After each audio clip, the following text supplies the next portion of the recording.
Conversation है ये हम आम लोगों के लिए। तो जब भी कानून की बात आती है ना, हर कोई डर जाता है। तो हम हर आदमी के लिए बात कर रहे हो कि यहाँ पे भी हेल्प लेना बहुत लाजिम है। यहाँ पे नहीं है तो सख्ती सजा की। एक एक्सीडेंट हो गया नाजमाबाद में, एक खातून को मैंने गलती से उड़ा दिया। एफआईआर जब कट जाए या एफआईआर आपकी कट रही है तो आप उसको वकील को पहले से मुत्तला करें और केस को भुगतें। इतने सारे क्राइम्स हो रहे हैं, उसमें किसी एक में आपको फिट कर दिया, अब आप अपने केस में भी परेशान है और दूसरा केस भी भुगता रहे। कि जो जख्मी को हॉस्पिटल लेकर आएगा उससे वहां पे कोई सवाल जवाब नहीं। ठीक, ये साबित हुआ नेग्लिजेंट था, नशे में था, वो इनकॉम्पिटेंट था। जनाब अली आपने ऐसा ट्रैवल रखा कि गारंटी आपकी, यानी बेल आपको थाने से मिल जाएगी, आपने बंदा मार भी दिया अगर लाइसेंस के हैं। कानून कहता है bail before jail. Bail before jail जो है वो बहुत ही स्पेशल सर्कमस्टेंसेस। दिन में नहीं आती, रात को पुलिस वाले हम घर के बाहर खड़ी है, यार थोड़ा बात करनी है आपसे, आप उसको दरवाजे को लॉक करें और सो जाए। कानून वकीलों को सॉलिसिट करने की इजाजत नहीं देता, अपनी मार्केटिंग की इजाजत नहीं देता। वैसे वकील का चेंबर जो है वो इम्यून होता है किसी भी रेट से, उसके पास चाहे सर्टिफाइड कन्विक्ट बैठा हुआ हो। चाय का मजा ये खुला है, पता है क्या हो रहा है, तो बैटरी आप उसे उठाएंगे, उसका ड्राफ्ट पढ़ेंगे रेगुलेशन का, आपको ऐसा लगेगा कि जैसे किसी ने उसे कच्चा तोड़ लिया। लिखते लिखते जो है वो लाइट चली गई थी और वैसे ही ड्राफ्ट अपलोड हो गया। उन्होंने हमारे जब देख लिया ना, पहले तो हमें आपको कहते हैं ना कि बेवकूफ बनाते रहे, यहाँ चले वहाँ चले, लेकिन जब उनसे हमने जरा संभल के बात की, फिर उन्होंने सबके लिए खाना भी लगवा दिया, ये भी कह दिया, और फिर मिन्नत समाजत कर रहे हैं कि जो SSGC है वो हमें गैस काम दे रही है। बहुत मशहूर जवाब SSGC ने ऐड दिया कि हमसे मांगे तो ऑर्डर देंगे गैस। तब हमने, मेरे मोहल्ले के कुछ दोस्त थे, उन्होंने मिलकर जो है इंडिविजुअल केस फाइल किए, गैस लाई थी, उसमें पानी आ रहा है। लोगों ने गाड़ी बुक करा लिया है और कंपनी खामखा में डिले किए जा रही है। कुछ वकला के साथ भी हमारे हुआ, उन्होंने तो फौरन रिक्वेस्ट से किया, एक नोटिस भेजा, उनका मसला हल होता है। पाकिस्तान में क्रिप्टो को ठीक रेगुलेशंस है नहीं, और अभी आपने देखा होगा IMF ने कहा है कि इसको रेगुलाइज करें। तो अभी ये है कि अगर आपको क्रिप्टो में काम करना है तो आप FIA से बचना है। 2016 का। अब इसके साथ मजाक सुनिए जरा, पीपीसी में से निकालती है एडल्ट्री वगैरह इंडिया लग जाएगा। लेकिन ये खुद बजाते खुद यूं करना जी, ये खुद भी एक जो है नकली पिस्टल हो या असली पिस्टल हो, ऑफेंस। लाइसेंस भी ना हो। पाकिस्तान दोनों को कोई नहीं रोक रहा, एक जिसकी बड़ी दाढ़ी है और जिसकी बड़ी काड़ी है। यानी बैंक के अगर 25,000 भी रहते हो ना तो बैंक आपका नहीं भेज सकते, महंगा नहीं बेच सकते, मैं सूट फाइल कर सकते। जिसने बैंक का पैसा लिया, ख्याल से लो मेरे भाई, इसमें कोई भी नहीं है जिसमें किसी की पर्सनल इंजरी हो जाए। एक बैंक तो औरतों को इसी वजह से नहीं रखता था कि वो मैटरनिटी लीव लेंगी, और उनको अपनी CSR पॉलिसी को तब्दील करके हर ब्रांच में जो है ना वो औरतों को फिर वो सिर्फ डमी के तौर पे रखना पड़ा। सिंध इस लिहाज से मैं समझता हूँ बतौर सिंधी यहाँ पर बहुत से कवानीन बहुत जबरदस्त तरीके से प्रोमोगेट हुए हैं, मसलन डोमेस्टिक वायलेंस, मसलन मैटरनिटी लीव्स और एंटी बैगरी। मॉरल क्वेश्चन है मैं केस जो है उसका भी लूंगा जिसपे मर्डर का इल्जाम। जी हाँ बिल्कुल। डॉक्टर है, आप अगर डॉक्टर हैं और कोई डाकू आपके पास आ जाए, उसके टांग में गोली लगी हुई है, तो आपकी गोली निकालना आपका इकला की फर्ज बनती है। तो डोमेस्टिक वायलेंस में एक केस तो मैं लड़ रहा हूँ खातून का, और दूसरी तरफ एक केस लड़ रहा हूँ जिसने डोमेस्टिक वायलेंस किया। और जावेद काजी इतने मतलब ह्यूमन राइट फंडामेंटल राइट की बात करता है, तो यहाँ पर खड़े हो गए और किसी को एक कर दिलवाया, किसी तो मेरे पास तहकानों के वकील हुआ करते। मैं क्योंकि उस वाले साहब का डसा हुआ हूँ। यहाँ साहब का एक बड़ा मशहूर जुमला है, वो शिकायत करने लगे तो वही वकीला की फीस दे के जो है वो उसको परेशानी होगी। मोनोपोलाइज करने की हैसियत नहीं है ICAP की। ICAP सिर्फ एक रेगुलेटर है, वो रेगुलेटर इंसाफ और कानून वाली जिसमें 9 साल मुझे था इफ्तिखार चौधरी कोर्ट, उसमें earlier lawyers were on steroid, but post 2007 judiciary is on steroid. Why is that so? Good question sir. दुनिया इज्जत नहीं देगी, बाप बेटी नहीं देगा, बैंक क्रेडिट कार्ड नहीं देगा। हो रहा है, होता है ये यहाँ पे नहीं है। अपनी जैसा किताब चल रहा है, और दूर क्यों जाइए, आपको कराची बताते, कराची के अंडरवर्ल्ड में जाएं और आप देखें और खुद थाना क्या करता है, मारे जाते हैं, मार दिए जाते हैं। लेकिन खूबसूरत लॉ की ये जो कि यहाँ नहीं है। एक ही सफ में खड़े हो गए महमूद अयाज की तरह, सबको एक ही इलाका है, उस पैमाने पे वाह वाह। FIR आपकी नहीं पड़ती, आप सीधा मैजिस्ट्रेट के पास खुद क्रिमिनल केसेस के अंदर जो बिगाड़ होता है, जो बड़ा गलत होता है, वो इन्वेस्टिगेशन के जमानों में हो गया। आप जानबूझ के उसके कागजों के तो कोई इनोसेंट मारा जा सकता। against society. इसलिए कुछ गरीबों को मैं कहता हूँ कि पास से, अब ये तो कत्ल के जुमले में भी अक्सर आदि जो नेग्लिजेंस एसएम अली जाफरी साहब, जो जाफरी नावदी एसोसिएट के पार्टनर है, और हमारे साथ जावेद काजी साहब है जो सिविलियन कॉन्स्टिट्यूशनल और क्रिमिनल लॉ को प्रैक्टिस करते हैं, सीनियर पार्टनर है जावेद काजी एंड कंपनी वहाँ के, और मेरे साथ जो बैठे हैं फराज फहीम, कॉर्पोरेट लॉ के, जी जी बिल्कुल, कंज्यूमर टॉर्ट और पर्सनल इंजरी के टॉपिक्स कवर करते हैं। तो आज के जो हमारा कॉन्वर्सेशन है ये हम आम लोगों के लिए, ठीक है, आम लोगों के लिए, क्योंकि जब भी कानून की बात आती है ना हर कोई डर जाता है, ठीक है, और शुरुआती डर से होती है। हालांकि डर से इसका ताल्लुक इतना नहीं होना चाहिए, बिकॉज हम हर आदमी के लिए बात कर रहे हैं, उसके एक स्टेट ने एक राइट दिया हुआ है उस चीज के लिए कि उसका अपने आप को हिफाजत करते हुए, सेफ्टी का कॉन्टेक्स्ट है इसमें, कॉन्स्टिट्यूशन राइट भी है, तो उसमें डर खौफ का पहलू बहुत ज्यादा होता है। मैं तो अमूमन यही कहता हूँ कि दो ही प्रोफेशन है, एक डॉक्टरी का और एक वकालत का, जिसमें आम आदमी की सारी स्टोरीज पता चल रही होती है। वाहिद तो इंजीनियरिंग में नहीं होती, चार्टर्ड अकाउंटेंसी में नहीं होती, इन्हीं चीजों में आम आदमी की जो जिद्दोजहद है ना डेली लाइफ की, वो पता चल रही होती है। वकील को सब पता होता है कि आम आदमी के प्रॉब्लम क्या चल रहे हैं, डॉक्टर को पता होता है उसके सारे प्रॉब्लम्स क्या चल रहे हैं।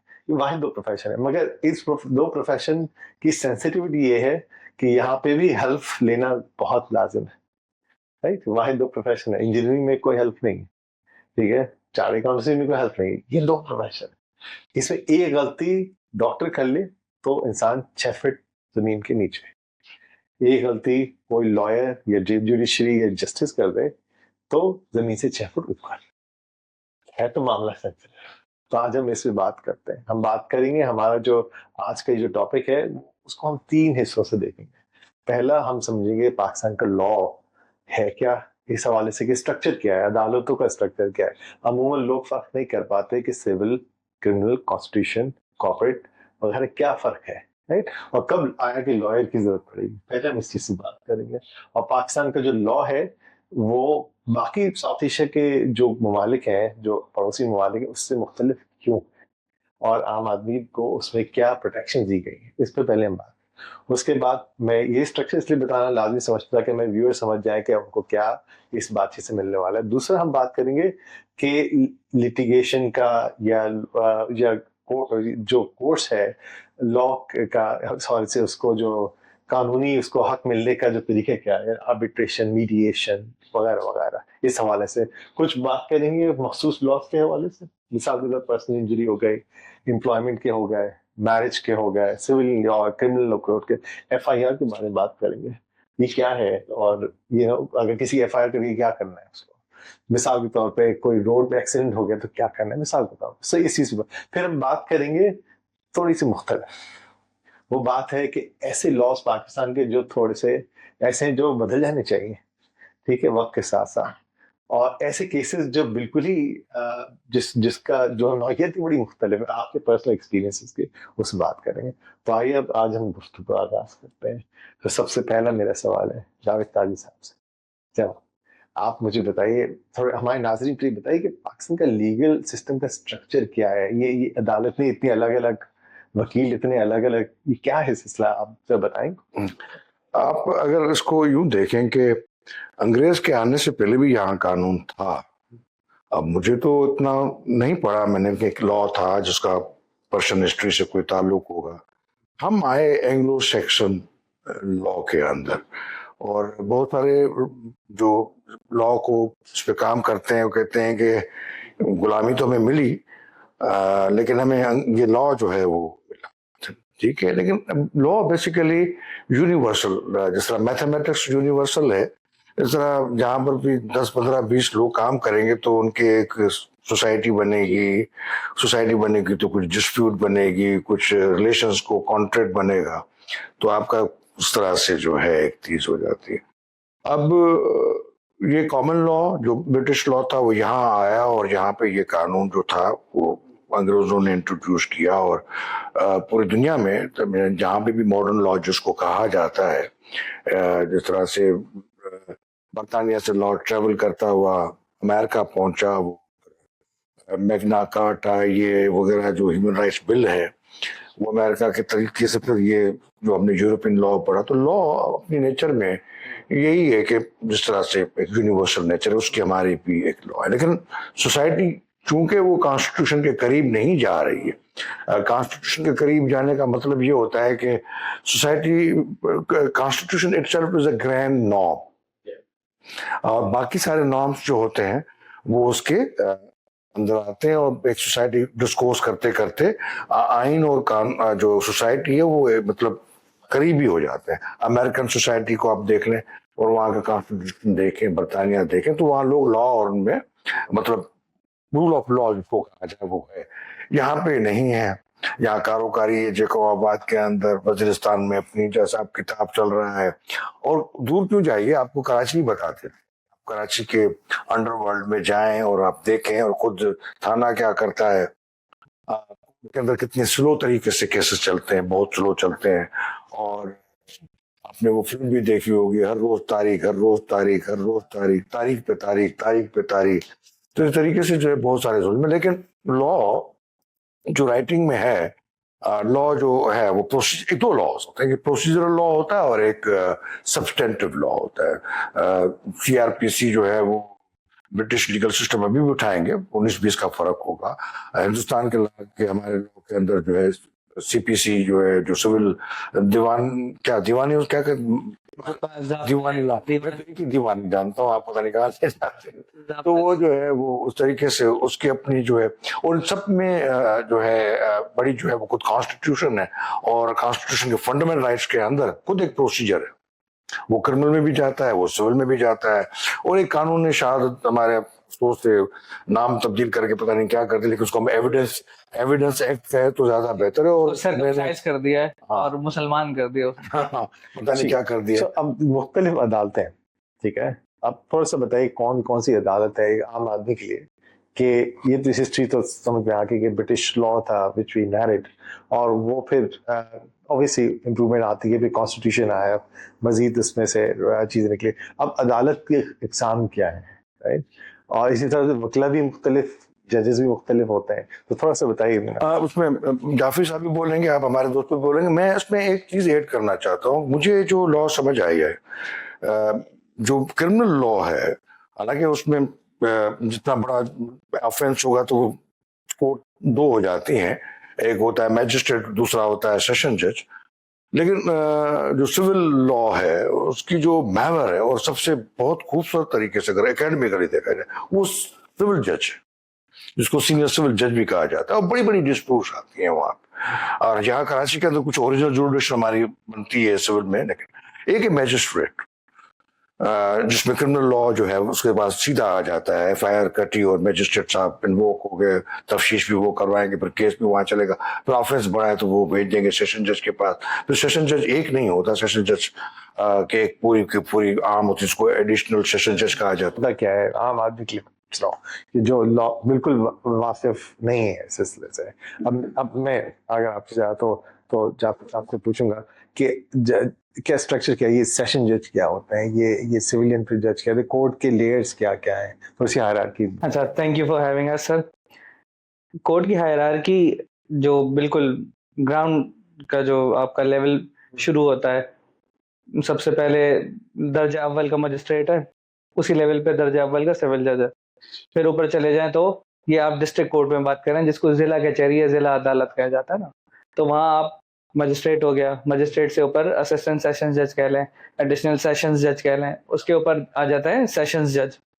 और उसी को आप अगर सिविल ज्यूरिसडिक्शन में लेंगे, एक ही जज बैठा हुआ होता है, उसको कभी उसके पास वो सिविल इख्तियारात होता है, कभी उसको स्पेशली कहा जाता है कि उसके पास क्रिमिनल ट्रायल के लिए इख्तियार आता है। तो वो जब क्रिमिनल ट्रायल चला रहे हैं तो वो सेशंस ट्रायल कहा जाता है उसे। ठीक है ना, ठीक है। और जब वो सिविल केस उसके पास है, जिसको सूट कहा जाता है, यानी वही मुकदमा है, नालिश है उर्दू में जिसे कहते हैं, तो वो कहलाया जाएगा कि वो दीवानी ज़ाब्ते को इख्तियार कर रहा है, और वो सिविल जज होगा। तो सिविल जज होगा, उसके पास सीनियर सिविल जज है, फिर ऊपर आ जाते हैं उसके डिस्ट्रिक्ट जज। डिस्ट्रिक्ट जुडिशरी आ गई। डिस्ट्रिक्ट जुडिशरी हमारे सिंध में यहाँ पर 26 डिस्ट्रिक्ट है अभी तक के, और उसमें 26 डिस्ट्रिक्ट जजेस हैं, डिस्ट्रिक्ट एंड सेशन जज। कराची में उसके वाले हो गए तो मलीर है, वेस्ट है, ईस्ट है, साउथ है, और सेंट्रल है। इन डिस्ट्रिक्ट्स में उनका जो हेड जज होगा वो डिस्ट्रिक्ट जज है। राइट। डिस्ट्रिक्ट जुडिशरी के पैरेलल ट्रिब्यूनल्स होते हैं, नारकोटिक्स का ट्रिब्यूनल हो गया, टैक्सेशन का ट्रिब्यूनल हो गया, आप कह लीजिए बैंकिंग ऑफेंसेस के ट्रिब्यूनल हो गए। ये बराबर होता है एक डिस्ट्रिक्ट के, ठीक है। अपने हुदूद में। इनकी अपील अगर की जाए, जिसे मुराफिया कहता है, आप अगर मुतमईन नहीं है इनके फैसले से तो आप जाते हैं हाई कोर्ट में, राइट। और हाई कोर्ट के बाद सुप्रीम कोर्ट। तो ये एक स्ट्रक्चर है जुडिशरी का, पूरे पाकिस्तान में मोर और लेस यही अप्लाई होता है। एक बात मैं ऐड कर लूंगा इनकी। जी बिल्कुल। एक स्पेशल लॉ होता है, एक ऑर्डिनरी लॉ होता है। कुछ जो ऑर्डिनरी लॉ होते हैं जिसमें कोर्ट्स जो हैं वो डिफाइंड हैं उसमें प्रोसीजर्स में, सीआरपीसी के हवाले से सेशन जज की पोजीशन में, सेक्शन 9 वगैरह में, और सीपीसी में सिविल के हवाले से। कोर्ट वही होती है, वही जज जो है क्रिमिनल भी चलाता है और सिविल भी चलाता है, लेकिन उसका जो है वो रोल तब्दील हो जाता है। इसी तरह बाकी जो स्पेशल लॉज हैं, जिसके बैंकिंग निज़ाम चल रहा है, नारकोटिक्स के केस चल रहे हैं, टेररिस्ट कोर्ट्स हैं, तो वो भी इसी लेवल के जजेस होते हैं जो वहां पे बैठते हैं। तो एक स्पेशल लॉ के तहत कोर्ट बनी हुई, एक ऑर्डिनरी लॉ। लेकिन खूबसूरती लॉ की ये जो कि यहाँ नहीं है, वर्ल्ड ओवर में ज्यादा ये कि ऑर्डिनरी लॉ, एक ही सफ में खड़े हो गए महमूद और अयाज की तरह, सबको एक ही लॉ जो है उस पैमाने पे परखना चाहिए। वाह वाह। इसमें मैं आपसे पूछना चाहूंगा, कोई शख्स है उसकी एफआईआर कट गई, ठीक है, आप पहले तो बात ये बताएं एफआईआर क्या है, ठीक है, और ये अब कट गई है तो अब करे क्या, और ये कच्ची एफआईआर पक्की एफआईआर क्या सिलसिला है ये? अच्छा, मेरे ख्याल से सर जो है ना, हाँ, वो इसका बेहतरीन जवाब देंगे। इनकी क्रिमिनल प्रैक्टिस बहुत है। मैं एक कंपनी के साथ था, उन्होंने भी इनको हायर किया था, बहुत हाई प्रोफाइल। और नाम के मोहब्बत है मेरे भाई, ये भी क्रिमिनल को बहुत जानते हैं। एफआईआर जो है वो एक समझे कि बहुत ये क्रिमिनल पूरा उसके गिर्द घूमता है, लेकिन एक एफआईआर भी होती है और एक होती है कंप्लेंट। अगर एफआईआर आपकी नहीं पड़ती, आप सीधा मजिस्ट्रेट के पास खुद पहुंच जाइए और आप बताइए बड़ा ये माजरा है, फिर उसका वो, तो आपका आपका जो है जो वो वेलकम किया जा सकता है। लेकिन एफआईआर का जो सिस्टम है हर जगह वही, एक एफआईआर होगी, एफआईआर मींस लॉ मोशन में आएगा। You have reduced the complaint into the writing, and that law is moving now in investigation. एक स्पेशल लॉज में इंक्वायरी इन्वेस्टिगेशन सेपरेट हो जाती है, पर इन्वेस्टिगेशन में उनको नजर आता है कि प्राइमा फेशा एक केस है कि नहीं है, कुछ एविडेंस मिली न मिली, फिर एक चालान बंद।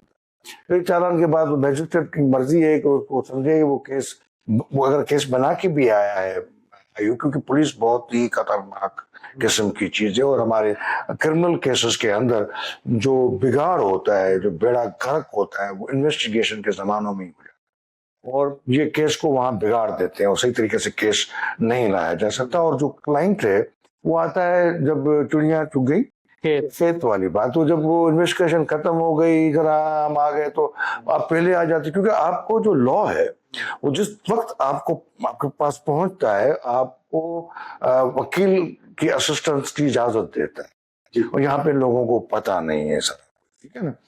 फिर ये मैजिस्ट्रेट के पास जाके वो मैजिस्ट्रेट वो कहता है आईओ केस को हम समझते हैं ये केस चलने का, आईओ मैजिस्ट्रेट कहता है नहीं, ये C class IO investigation of, IO is the criminal law के अंदर हम पुलिस को नहीं जानते, हम पुलिस का एक फर्द जो है आईओ को जानते, इन्वेस्टिगेशन ऑफिसर। वो ऑफिसर जो है वो है अदालत के साथ मैजिस्ट्रेट से जुड़ा, थाने में वो मौजूद होता है। अब क्योंकि वो जो पुलिस के अंदर भी जनरल मुशर्रफ जमाने 2 ब्रांचेस हो गए थे, एक इन्वेस्टिगेशन सेपरेट हो गई है, अब उनकी जो बाकी सारा करते हैं वो काम, और वो आईओ जो है वहां से खत्म हो जाता है जहां से वो चालान जमा करवा देता है। उसके बाद आईओ खत्म, आईओ एज ए विटनेस उस केस के अंदर आता है। अब उसके अंदर जो बहुत ही खतरनाक चीज है वो है विटनेस का चलना, और विटनेस का चलना, एविडेंसेस का आना, जाते हैं, मार दिए जाते हैं, फॉरेंसिक एविडेंसेस फॉरेंसिक नहीं है, और बहुत ही शार्प और श्रूड और बहुत इंटेलिजेंट लॉ है। ये वकील साहब उस केस का बेड़ा गर्क कर सकते हैं, बड़े साहब नहीं भी कर सकते हैं, और उसमें बहुत सारी चीजें इन्वॉल्व होती हैं। लेकिन ये कि जिसने केस अगर, क्योंकि आपका जो लॉ है वो ये नहीं कहता आपको कि आपने चोर को पकड़ना है, लॉ ये कहता है कि आप कागजों में चोर पकड़ा जा सकता है, उसको पकड़े। अगर आप उसको चोर पकड़े, आपको पता चला किसी और जगह से ये चोर है, और आप जानबूझ के उसके कागजों से निकालेंगे, तो कोई इनोसेंट भी मारा जा सकता है। तो लॉ कहता है कि एक अगर 10 इनोसेंट्स के फंसने के चांसेस हैं तो उसको बेनिफिट ऑफ, तो ज्यादा क्या होता है कि बेनिफिट ऑफ डाउट में लोग निकल जाते हैं। लेकिन एक कहते हैं कि सोसाइटी का वो मुजरिम होता है, फर्द का मुजरिम नहीं होता है। वो समाज के खिलाफ उसने क्राइम किया crime against society, state versus वो हो जाता है अक्यूज। लेकिन यहाँ पे जनरल जालोक साहब ने और मेहरबानी की हमारे ऊपर, किसास दियत वगैरह इंट्रोड्यूस किए, कंपाउंडेबल इंटरेस्ट। लेकिन कुछ गरीबों को फायदा हो जाता है। मैं मर्डर केस नहीं लड़ सकता, मैं किसी को फांसी नहीं चढ़ा सकता, मैं भाग जाता हूँ वहां से। मेरी सिंपल बात की बहुत इंपॉर्टेंट बात की। मुझे एक और चीज बताइए कि मिसाल के तौर पर कोई शख्स है, गाड़ी चला रहा है, ठीक है, और एक्सीडेंट हो गया जिसकी वजह से किसी शख्स की रोड पे मौत वाक़ हो गई।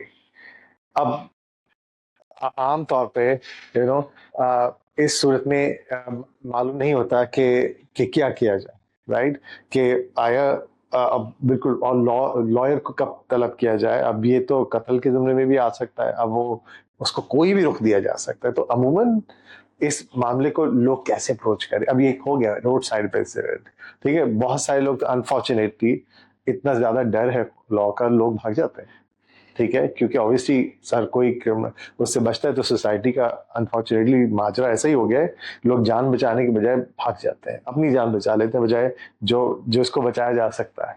सो ये एक चैलेंज हो जाता है। तो एक हो गया इंसिडेंट, अब मुझे बताइए कि उससे अप्रोच क्या होनी चाहिए।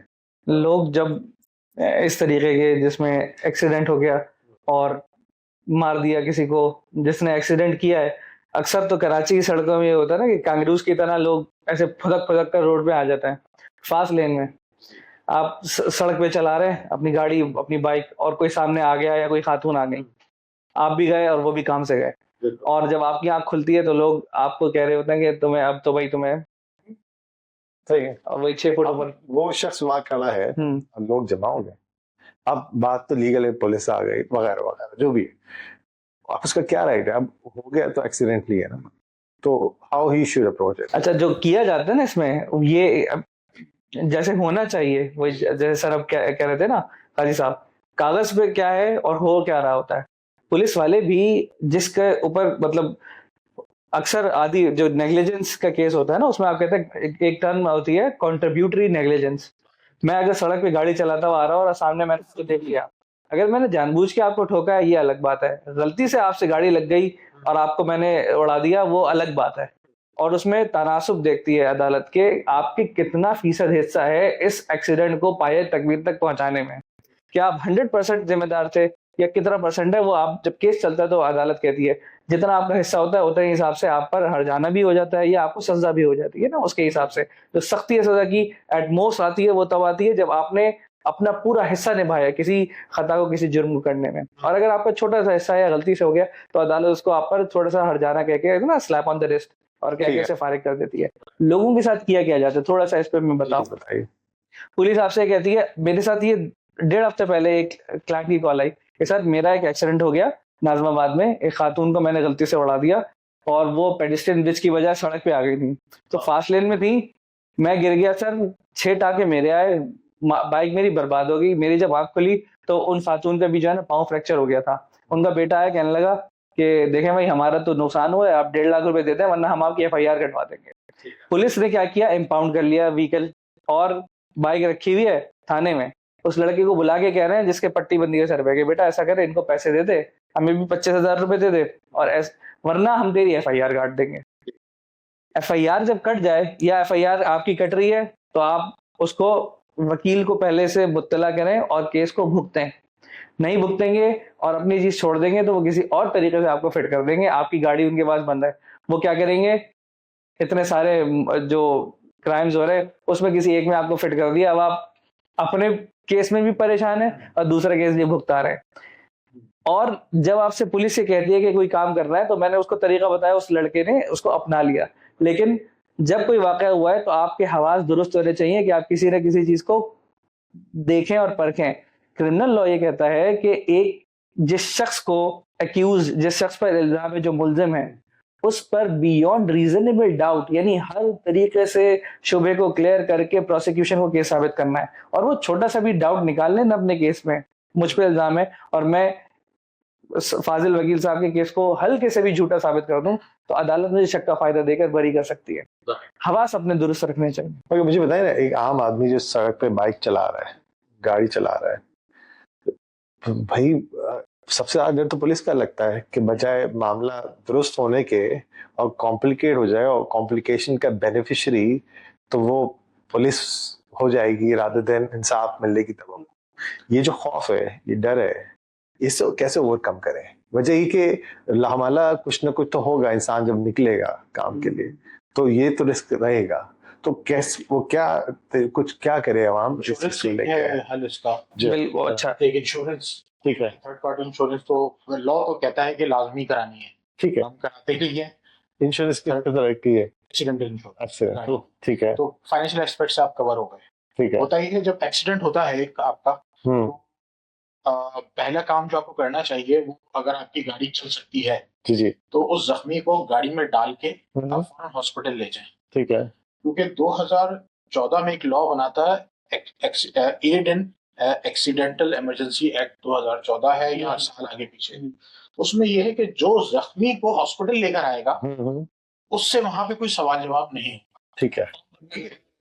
हाँ, तो चलो, शुक्र। एक तरीके से आपकी हाँ। इंटेंशन भी अच्छी हो गई और पुलिस इन्वेस्टिगेशन आपसे स्टार्ट वहां से नहीं कर सकती। ठीक है, हॉस्पिटल में आपको रोक के नहीं बैठ सकती कि जाए। ठीक है। फिर होता यह है कि एक तरीके से आपका बोनाफाइड आ गया और बहुत चांसेस है कि बंदा जो है वो बच जाएगा। फिर जब आप पे केस चलेगा तो सिवेरिटी बहुत कम हो जाएगी उसकी, ओके, क्योंकि आपकी इंटेंशन क्लियर थी कि it was a mistake and you try to rectify it. इस पे जो ज्यादा सेक्शंस लगते हैं वो, एक अगर बंदा अलाइव है यानी जख्मी हुआ है तो 337 जी लगता है, रैश एंड एक्सीडेंट, राइट, उसमें बहुत कम ही सजा है। ठीक है। और सजा से पहले ऑप्शन दिया जाता है कि जी ये दियत है, अमाउंट ये आप पे कर सकते हैं, तो ठीक है। वो नहीं पे कर सके तो फिर सजा है। अच्छा, अगर बंदे की डेथ हो जाए खुदा ना खास, हाँ, तो उस पर 320 पाकिस्तान पीनल कोड लगता है। ठीक है, उसमें भी अगर ड्राइवर की गलती साबित होती है राइट, राइट, तब उस पे 5 या 6 साल सजा है, लेकिन उससे पहले वो ऑप्शन देगा जज आपको कि आप पैसे दे सकते हैं। ये 32 लाख से, अभी मुझे लेटेस्ट नहीं पता बढ़ा है, ये अमाउंट दे दे, नहीं दे सके तो कर सकते हैं। ओके, तो एक चीज मैं जी जी, एक होता है टॉर्ट का लॉ। जी, एक मतलब ड्राइवर है, किसी अच्छी ब्लू चिप कंपनी का ड्राइवर है, बस चला रहा था और उसने एक्सीडेंट कर दिया है या आगे किसी को मार दिया है या कुछ किया है, तो वो वाइकरस लायबिलिटी जो है वो शिफ्ट कर जाती है। वो एक बार तय हो जाए कि उसको ड्राइवर ने किया, सजा वजा आ जाए, तो फिर आप उसका एक सिविल सूट डालते हैं और वो वाइकरस लायबिलिटी वो शिफ्ट हो जाती है कंपनी पे। ये साबित हुआ ये नेग्लिजेंट था, ये साबित हुआ वो नशे में था, ये साबित हुआ वो इनकॉम्पिटेंट था, तो जनाब आली आपने ऐसा ड्राइवर रखा क्यों था? वो आपकी रिस्पॉन्सिबिलिटी थी कि आप डायरेक्टर प्रिंसिपल को आप तो ऐसी लॉस की अगर क्रिमिनल लॉ साबित हो जाए तो खुद उसमें ये पता चल जाए कि इसने ये किया है, इसने, तो ये पर आप उसका एक सिविल डैमेजेस का भी केस डाल सकते हैं। क्योंकि किसी की टांग टूट जाए, वो आइंदा 15 साल कमा सकता था पैसे, ठीक है ना, तो आपने तो उसको आइंदा 15 साल से भी अपाज कर दिया, ठीक है ना। तो इस तरीके की एक ये ना कि यहाँ पे ये लॉस मेरे ख्याल में एक्सीडेंटली तो लॉस पाकिस्तान के अंदर बहुत लाइट है। यानी जो दुनिया में है लॉस, उम्र कैद हो रही है, वो नहीं है यहाँ पे। असल में बना हुआ हमारा जो जैसे 337 जी है, रैश एंड एक्सीडेंट ड्राइविंग, वो बना हुआ है 1800। हमारी जो ऊपर वाली कोड कभी कभार होती ही अंग्रेजों के पास थी। मोटर व्हीकल तो मोटर व्हीकल जो आपकी पहली गाड़ी आई है कमर्शियल गाड़ी, वो 1895 में बनाई है बेंज ने। इसका मतलब ये है, सॉरी टू कट यू, इसका मतलब ये है कि एक आम आदमी को गलती से कुछ हो जाए तो इस पुलिस से घबराए ना, पहले किसी की जान बचाने पे फोकस करें, उसके बाद बेल फौरन मिलती है एक्सीडेंट केस, ठीक है, बेल गारंटी है आपकी, यानी बेल आपको थाने से मिल जाएगी। आपने बंदा मार भी दिया, ठीक है, अरेस्ट होंगे ना, बेल आपको थाने से उम्र कैद की सजा तो उसमें है ही नहीं। है ही नहीं। उम्र कैद की ये बड़ा इंपॉर्टेंट पॉइंट है। अगर बगैर लाइसेंस के हैं तब आपको उम्र कैद हो सकती है, लेकिन फिर भी पहले आपको ऑप्शन दिया था वो कहते हैं, कानून कहता है बेल, ये कानून कहता है बेल बिफोर जेल। अच्छा। जी, इंसान का कहते हैं कि भाई एक गुनाहगार आदमी को आप छोड़ सकते हैं, वो ज्यादा छोड़, लेकिन एक मासूम आदमी का कैद रहना जो है ना वो ज्यादा सख्त है। तो प्रिजम्पशन कानून की यह है कि जिस शख्स पर मुकदमा चल रहा है वो मुलजिम है, वो मुजरिम नहीं है।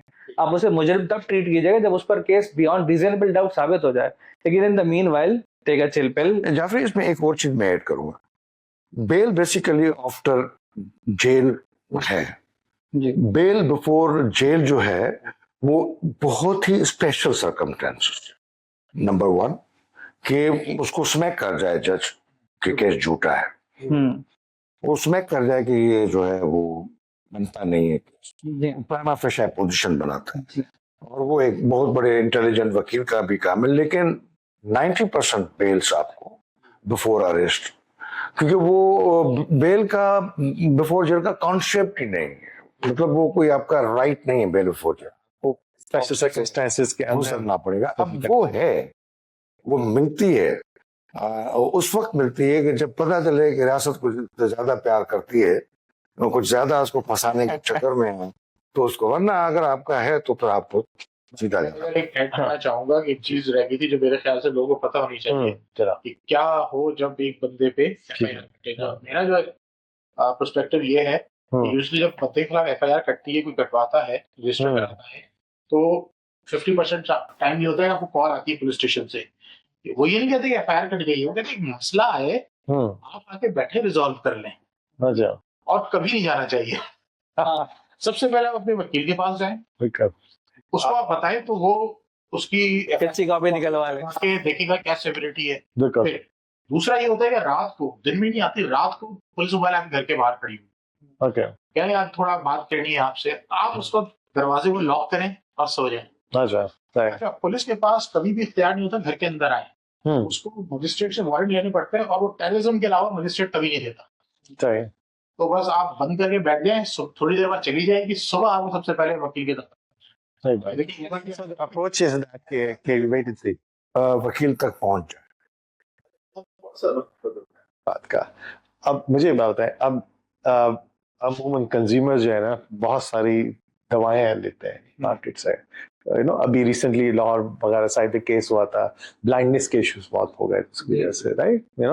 अब एक कंज्यूमर के एक राइट्स है ना, अब कोई ब्लाइंड हो गया, कोई एक्सपायरी दवा खा के, या ऐसा ड्रग रिएक्शन हो गया, और वो किसी ने नोटिस नहीं किया, और कंपनी उसमें जानबूझ के तो कोई नहीं करता, या किसी वजह से ऐसा हो गया, उसको कोई प्रॉब्लम हो गया, ठीक है।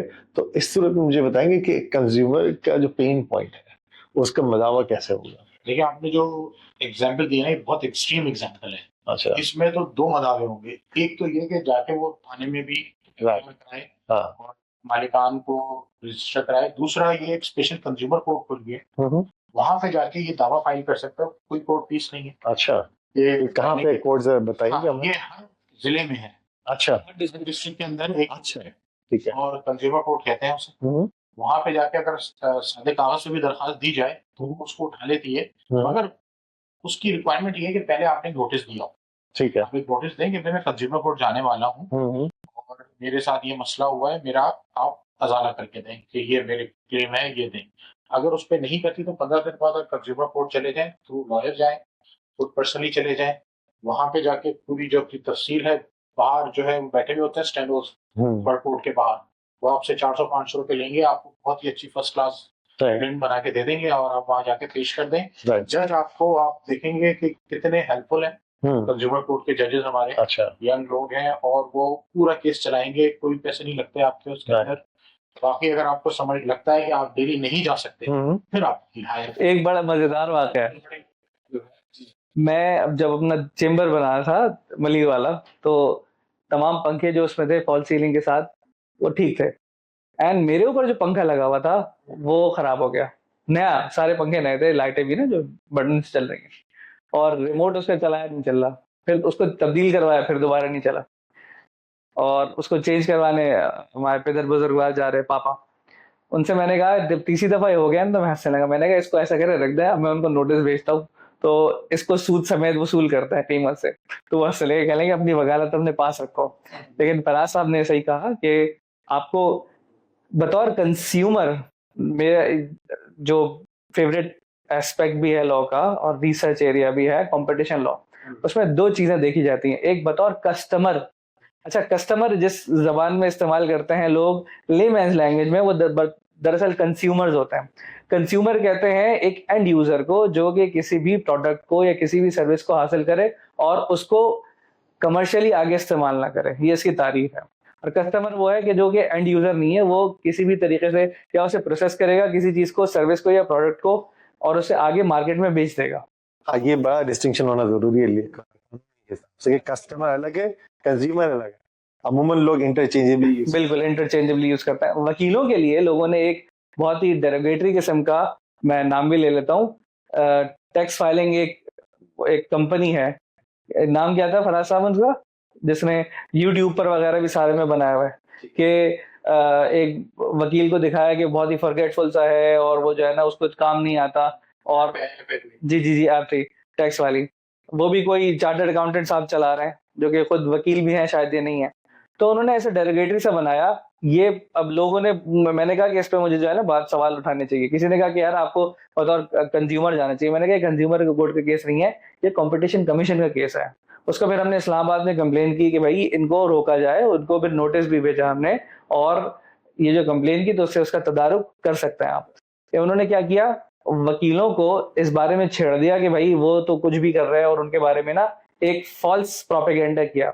और उस फॉल्स प्रोपेगेंडा को जब आप करते हैं तो इसको आप लेके जाते हैं कंपटीशन कमीशन में, क्योंकि कंपटीशन कमीशन में आप ये कहते हैं कि अनफेयर एडवांटेज उठा रहे हैं। वकील अपनी बात और कैसे पहुंचाएंगे, वकीलों के पास और बहुत से कंस्ट्रेंट है। जैसे मैंने इससे पहले इनफॉर्मल जो सेटिंग में अर्ज किया था कि कानून वकीलों को सॉलिसिट करने की इजाजत नहीं देता, अपनी मार्केटिंग की इजाजत नहीं देता वैसे। लेकिन आप देखें यूट्यूब पर हर चीज जो है ना वो एसईओ भी है, और वो आपके हैशटैग्स भी हैं, फला फला है, आपका है सर्च इंजन ऑप्टिमाइजेशन आ जाएगी आपकी। तो हमने इसको दायर किया बतौर कस्टमर, कंपटीशन लॉ का सवाल था, तो वो चीज हल ऐसे कर सकते हैं। जहां तक कंज्यूमर बात है, आपकी कोई प्रोडक्ट खराब है, आपकी कोई सर्विसेज आपको खराब मिली है, नोटिस भेजें, सीधा मैजिक, जैसे इन्होंने फरमाया हर डिस्ट्रिक्ट में एक कोर्ट मौजूद है, आप उसकी ग्रीवेंस अपने लिखें लेमैन लैंग्वेज में, कोई उसके लिए बहुत आला जार्गन होना जरूरी नहीं है, अंग्रेजी में लिख दें और उसको पेश कर दें। That's good. इसमें एक एडिशन बहुत जरूरी भी है। बहुत सारी चीजें हैं कंज्यूमर के हवाले से। एक तो क्रिमिनल ऑफेंसेस, पीपीसी में भी बहुत सारी चीजें इसके अंदर मौजूद हैं।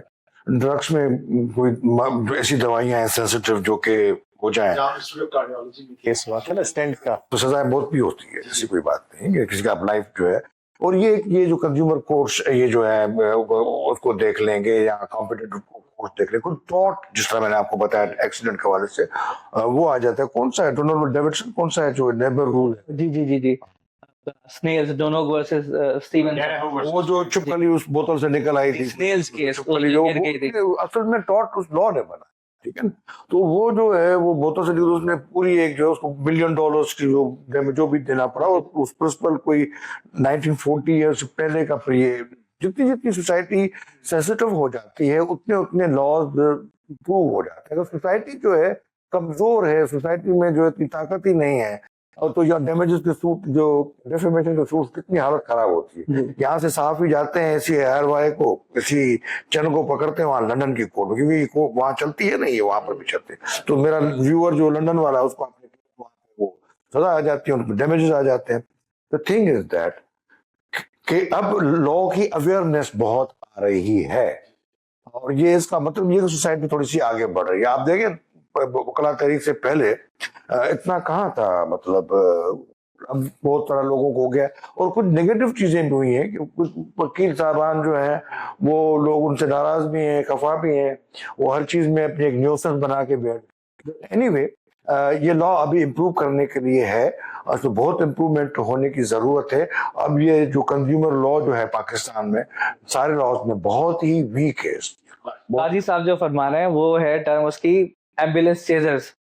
किसी के साथ जब मसला होता है और वो बैठा हुआ है अपना दुखड़ा रो रहा है, तो आप पीछे से पहुंच जाते हैं, आपको वकील तो नहीं चाहिए, मैं करूं आपके केस। ये होता है सुप्रीम कोर्ट, अमरीकी सुप्रीम कोर्ट में एक रिसेंट मैं देख रहा था एक साहब एनरोल हुए, सुप्रीम कोर्ट के लॉयर थे, और उनको एम्बुलेंस चेजर ही मशहूर थे। किसी के साथ कोई मसला बहुत पेश आता तो मीडिया जैसे ही उनके साथ घर पे आता तो वो भी आ जाते, कहते मैं आपको रिप्रेजेंट करूंगा कोर्ट में। Opportunist sort of. वो हो सकता है ऑफ सॉर्ट्स, लेकिन ये इसमें हमारी बतौर वकला एथिकल वैल्यू होती है। हमारा जो प्रोफेशन है उसमें हमें अखलाकियात का बहुत ख्याल रखना पड़ता है, रखना चाहिए। यहाँ तक कि वकीलों के साथ, सर की क्रिमिनल प्रैक्टिस माशाल्लाह बहुत जबरदस्त है। वकील के चेम्बर जो है वो इम्यून होता है किसी भी रेट से। उसके पास चाहे सर्टिफाइड कन्विक्ट बैठा हुआ हो, भाई उसके लिए मशवरा करने के लिए उसका क्लाइंट है, और आप किसी भी तरीके से मजबूर नहीं कर सकते किसी वकील को कि वो अपने क्लाइंट के खिलाफ गवाही दे या क्लाइंट के खिलाफ बोले, इल्ला ये कि उसके एक्सेप्शन है, वो बात अब नहीं कर रहे, लेकिन मैं आपको जनरल बात बता रहा हूँ। उसके पास कोई भी आके डिस्कस कर सकता है, कुछ भी बात कर सकता है। तो वकीलों को हाईएस्ट जो स्टैंडर्ड है उसको मेंटेन करना उनकी जिम्मेदारी है। प्रोफेशनल मिसकंडक्ट ना हो, प्रोफेशनल एथिक्स है और हाईएस्ट कैनन जो है उसके, उनको बरकरार रखना हमारी जिम्मेदारी है ना। हम ही में से लोग निकलते हैं, तो आप कह लें कि जो एजेंसीज हैं आपकी, नेशनल कानून नाफिज करने वाले इदारे, उनमें जाते हैं बतौर इन्वेस्टिगेशन ऑफिसर्स, जाते हैं बतौर जजेस तैनात होते हैं, लेकिन उनके जो पहले जो पेरेंट जो उनका इदारा है वो ये वकालत है। वकालत से शुरू करते हैं और वकालत से ही वो होना तो आगे जाते हैं। कोई शख्स ये नहीं कह सकता अगर वो जज भी है कि मेरा वकालत से कोई ताल्लुक नहीं है। जब वकील बने तभी तो जज बने, जब वकील बने तभी तो कोई इन्वेस्टिगेशन ऑफिसर बने, वगैरह वगैरह। अच्छा, हम थोड़ा सा हम बात करते हैं इंटेलेक्चुअल प्रॉपर्टी, राइट? आप एक वर्ड यूज किया था, पेटेंट, कॉपीराइट्स, इंटेलेक्चुअल प्रॉपर्टी, क्या फर्क है तीन? तो कंज्यूमर में Faraz has worked so much on this. Kia Electric and Wabda, number एक ग्राउंड ब्रेकिंग, वो थोड़ा सा बता दें। हाँ जरूर बताएं। जो मेरे कुछ दो जो केसेस कुछ हमने किए हैं, जो मेरे करियर का पहला केस था वो हमने किया था डैमेजेस का इत्तेहाद एयर के खिलाफ। ओके, उस वक्त कंज्यूमर कोर्ट भी नहीं बनी। ओके, तो मेरा क्लाइंट जो था, he was on way to Canada, alright, और वो अबू धाबी से इत्तेहाद एयर की फ्लाइट जो है वो कनेक्टिंग थी। जब वो कराची से इमिग्रेशन अपनी क्लियर करा के अबू धाबी पहुंचा है, तो अबू धाबी में बोर्डिंग स्टार्ट हुई, वो बोर्ड होने लगा, तो जो बोर्डिंग पास चेक करता है बंदा, उसने उससे पूछा कि आर यू ट्रैवलिंग अलोन? उसने कहा yes I am travelling alone. उसने कहा आप साइड पे हो जाए। साइड पे हुआ, पूरी फ्लाइट अंदर चली गई, सब चले गए। फिर कहने लगा कि आप नहीं आ सकते, आपका पेपर ठीक नहीं है। परेशान हो गया, ये क्या हो गया, मेरी तो इमिग्रेशन हो चुकी है, how can you stop me? और उसको दूसरी फ्लाइट पकड़े वापस पाकिस्तान भेज दिया। ओके, वो भी उसने इधर बार बार अपने इत्तेहादिया पे इसको ईमेल्स की, तो उन्होंने कोई रिस्पॉन्स ही नहीं दे रहे। फिर मेरे पास आया, तो मैंने कहा चलो यार करते हैं ये केस। हाँ, तो हमने सिविल सूट के अंदर सिविल सूट फाइल किया सीनियर सिविल जज के पास। ये हमारे साथ ये ज्यादती हुई, यहाँ से हमारा इमिग्रेशन है, तो फिर कैसे इमिग्रेशन पे एतराज? हमने तो मांगे तो 50 लाख थे। फिर हुआ ये कि उनको नोटिस हुए, उनका वकील आया, वो वकील उनसे कमेंट्स मंगवाता रहा अपने पेरेंट्स से, वो उन्होंने दिए ही नहीं। अच्छा, अब जब केस चला तो पता ये चला कि भाई जो जहाज जब फ्लाई किया तो फुल था। Oh my God. तो फिर अदालत ने उसमें हमें 2016 में 8 लाख रुपए डैमेजेस दिए, ग्रांट किए। ओके, ये ऑफ बोर्ड उसको इलीगली किया था। वाह, कोई बहाना बना के कर दिया। बहाना बना के, ये पाकिस्तान भी बहुत कॉमन है ये। अगर आप सुने ओवर बुकिंग देखिए, दुनिया भर में ओवर बुकिंग होती है, तो उसका रूल ये होता है, ओवर बुकिंग हो जाती है क्योंकि जो है वो एयरलाइन ने मुख्तलिफ लोगों को टिकट बेचने के लिए दिए हुए होते हैं, और वो कैलकुलेट नहीं हो सकता। हमेशा ओवर बुकिंग 15% तो हो जाता है। ओवर बुकिंग के अंदर होता ये है कि हमेशा पूछा जाता है कि कौन वॉलंटरी गिव अप करेगा। जो वॉलंटरी गिव अप करेगा उसका टिकट रिफंड होता है, टिकट अमाउंट रिफंड होता है, और उसके अलावा उसे फ्री में एक और टिकट दिया जाता है। ओके, मगर यहाँ पे पता है कि आवाम कोई आने वाली नहीं नहीं करेगी, तो उसको बेचारे को रोता ही रहता है। तो अगर पाकिस्तान में ऐसा हो किसी के साथ, तो उसको तो फौरन कंज्यूमर कोर्ट अप्रोच करना चाहिए। अच्छा, तो कंज्यूमर कोर्ट तो देर कर, और मैं तो समझता हूँ कि जो असल बैटल है ना, असल बैटल जो है पाकिस्तान की, जो सिविल राइट्स के हवाले से जिसको भी कहा जाए, वो है ही कंज्यूमर के। यहाँ पे जितना फ्रॉड, 2 नंबर चीज, ये जो एडल्ट्रेशन, ये जो सारा का सारा काम है, ये है ही इधर। अब ये जो हम जो ठेलों पे चाय पीते हैं, तो मैं तो काली चाय पीता हूँ, मुझे तो मैं एक दोस्त के साथ बैठा हूँ, वो कहते हैं उस होटल पे चलो, उसकी चाय जो है दूध पर की चाय का मजा ही अपना है। अब पता है आपको क्या हो रहा है? उन लोगों की किडनीज बैठ रही है, और अब सिंध के अंदर, इंटीरियर सिंध के अंदर, यहाँ पे हमारे गांव वगैरह में, यहाँ कराची के अंदर बहुत सारे लोगों की जो है वो उसमें कोई वो मिलावट करते हैं, वो डायरेक्ट आपकी किडनीज को वीक करे। ये मैं नहीं कह रहा हूँ, डॉक्टर अदीब रिजवी ने खुद अलर्ट किया है कि जी हमारे पास और बहुत तेजी से ही बीमारी फैल रही है। इसमें भी आते हैं आपके हमारा सेकंड जो एयरलाइन के खिलाफ था वो कतर एयरवेज के खिलाफ था, जो बाकायदा न्यूज में भी रिपोर्ट हुआ था। उसके अंदर हमारा client was coming from London to Karachi और उसकी फ्लाइट 24 घंटे आगे कर दी और उसने इन्फॉर्म नहीं किया। ओके, अब वो बेचारा लंदन की महंगी तरीन टैक्सी के अंदर अपना सारा सामान भर के आया और फिर बेचारा वापस गया। और फिर जब पाकिस्तान आ गया तो उसने, दोस्त था मेरा, तो मेरे से मशवरा किया, हमने कहा लेट्स। तो उस वक्त जो है कंज्यूमर कोर्ट नई बनी थी, हमने केस फाइल किया, बहुत स्पीड में चला वो केस और वाकई साबित हो गया कि वो उसको इन्फॉर्म करना भूल ही गए। उस पर तकरीबन 5 लाख रुपए उसको डैमेजेस। तो ये जो सिविल एविएशन की जो रेगुलेशन है ना, ये अपडेटेड आपकी मिडिल ईस्ट में कह लीजिए या यूरोपियन आपका जो आप कह लीजिए ना थिएटर, उस सर्कल में अगर ऊपर से भी उड़ के गया तो उस पर यूरोपियन रेगुलेशन अप्लाई हो जाती है। अनफॉर्चुनेटली अभी भी सिविल एविएशन की जो वेबसाइट है पाकिस्तान की, उसे लॉग इन करें, आप उसे उठाएंगे, उसका ड्राफ्ट पढ़ेंगे रेगुलेशन का, आपको ऐसा लगेगा कि जैसे किसी ने उसे कच्चा तोड़ लिया, या लिखते लिखते जो है लाइट चली गई थी और वैसे ही ड्राफ्ट अपलोड हो गया। वो बहुत ही एक अमल, मतलब कुछ उन्होंने कहा ना, कुछ यहाँ से ले लिया, कुछ यहाँ से ले लिया और चीज अधूरी रह गई। जी, फ्लाइट डिलेड है और आपको एक हद से ज्यादा 45 मिनट से ज्यादा का डिले आता है, तो आपको अगर रात का वक्त हो गया तो बोर्डिंग लॉजिंग प्रोवाइड करेगा आपका कैरियर, 6 आवर्स से अबव पे जो है बोर्डिंग लॉजिंग प्रोवाइड करेंगे आपकी और आपको मील्स भी प्रोवाइड करेंगे। हम 2 साल पहले हमें जाना था लाहौर ही इसी रमजान के महीने में, और वहाँ कोट लखपत में एक क्लाइंट था हमारा, उसको छुड़वाना। तो यही हुआ, जब उन्होंने डिले कर दिया तो फिर हमने वावेला मचाया। उन्होंने हमारे जब देख लिया ना, पहले तो हमें, आपको कहते हैं ना कि बेवकूफ बनाते रहे, यहाँ चले हैं वहाँ चले हैं, लेकिन जब उनसे हमने जरा संभल के बात की, फिर उन्होंने सबके लिए खाना भी लगवा दिया, ये भी कह दिया, और फिर मिन्नत समाजत कर रहे हैं, sir please sir please sir please करके। सो के इलेक्ट्रिक के साथ हुआ ये था कि कोई 3-4 साल पहले की बात है, एकदम पूरे कराची में लोड शेडिंग स्टार्ट हुई। ये इलेक्ट्रिक ने बाकायदा अखबार में ऐड दिया कि जो SSGC है वो हमें गैस कम दे रही है। बहुत मशहूर जवाब में SSGC ने ऐड दिया कि ये हमसे मांगे तो हम और दे देंगे गैस। तब हमने, मेरे मोहल्ले के कुछ दोस्त थे, उन्होंने मिलकर जो है इंडिविजुअल केस फाइल किए, डिफेक्टिव क्वालिटी ऑफ सर्विस, क्योंकि जो आपकी क्वालिटी ऑफ सर्विस है वो सही नहीं है, हम पूरा बिल दे रहे हैं और आप जानबूझ के लोड शेडिंग कर रहे हैं। अब वो केस पेंडिंग है अभी कंज्यूमर कोर्ट में, अभी कुछ थोड़ा डिले हुआ है, इंशाल्लाह जल्द वो आएगा से है वो करेंगे। बाकी SSGC के खिलाफ हम 2 केसेस जीते हैं, जिसमें एक जो था वो नॉर्थ कराची से था, वहां पे ये हो रहा था कि जो गैस लाइन थी उसमें पानी आ रहा, वो मैं आपको कर लूंगा। तो उस पे जो है केस चला और हमने प्रूफ किया कि उनकी खराब क्वालिटी ऑफ सर्विस है, मेंटेनेंस नहीं हो रही, तो उस पे 1 लाख रुपए कोर्ट ने फाइन किया, to be paid within a month. अगर नहीं किया तो वो फाइन डबल हो जाएगा। दूसरा आपका जमजमा डिफेंस का ही केस था, उसके अंदर जो है वो पाइपलाइन डैमेज हो गई थी, जो मीटर से आ रही होती है, वो कंप्लेन करता रहा बंदा, वो 2 महीने तक सही नहीं हुआ। फिर जब हमने केस फाइल किया तब फौरन आके उन्होंने सही किया। उस दिन तकरीबन 1.5 लाख रुपए कंज्यूमर कोर्ट ने डैमेजेस अलाउ किए। प्रोडक्ट और सर्विसेज, ये थोड़ा सा फर्क है।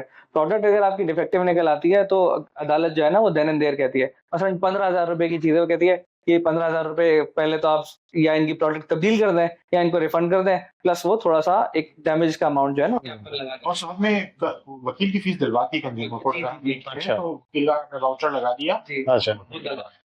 सर्विसेज के लिए अलबत्ता जो है ना वो एक थोड़ा सा हैसल, आप ऐसे कह सकते हैं कि सर्विस आप कैसे साबित करेंगे, उसमें ही जो आप पूरे तरीके से अपनी बात को ना सिंपल तरीके से लिखें, कोई उसको गुंजल बनाने की और बहुत ज्यादा आप उसको ना कॉम्प्लिकेट ना करें, ओवर कॉम्प्लिकेट करेंगे तो अजीब सा मामला हो जाएगा।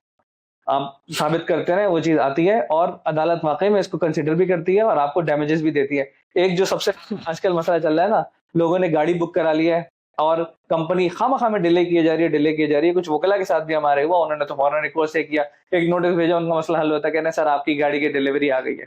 लेकिन ये करते हैं कि 6, 8, 12, 15 लाख रुपए बढ़ा दिए आपके और गाड़ी भी डिफेक्टिव दे दी तो आप डैमेजेस। और इसी से जुड़े हम एक बात करते हैं कंज्यूमर राइट्स के हवाले से। बैंकिंग में अमूमन हम देख रहे होते हैं, बैंकिंग में बेचारा कस्टमर परेशान हो जाता है, कभी ATM ना चल रहा हो, कभी ऐप नहीं चल रही, लोग एक्सेस नहीं कर पाते अपना डेटा, कभी कभी तो ऐसी सूरत हाल होती है बैंक में आपके पैसे रखे हैं और आपका ही उस पर एक्सेस ना हो, तो बड़ी एंग्जाइटी वाली सिचुएशन में आ जाती है। और फिर वो एक एटीएम से दूसरे एटीएम चेक करते हैं और पता लगा वर्ल्डिंग डाउन है। भाई हर वक्त कोई तो चेकबुक तो नहीं हाथ में लेके घूम रहा होता, नहीं, ठीक है। अब लोग ये प्रॉब्लम है और इसमें कंज्यूमर को इतना हल्का ले लेते हैं अक्सर वुमन बैंक वाले। मुझे तो हैरत होती है इस चीज पे देख के कि कंज्यूमर की कोई वैल्यू नहीं है, राइट।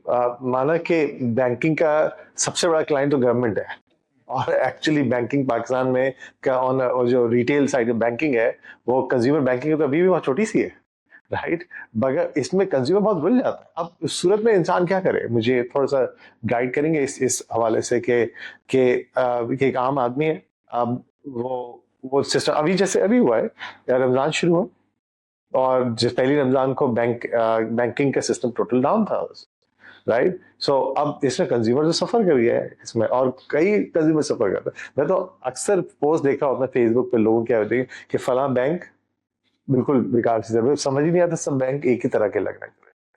अब इससे होता है कि आम आदमी जो बैंकिंग सिस्टम यूज कर रहा है अपने ही पैसे लेने के लिए अपने अलग में गर्क हो रहा है। फैज ने कहा था सर आपकी इजाजत से, मोहतसिब की खैर ऊंचा है उसी के फैज से, रिंद का सागी का मैका खुम का पैमाने का नाम, ऑम्बड्स पर्सन जी, ऑम्बड्समैन या ऑम्बड्स पर्सन।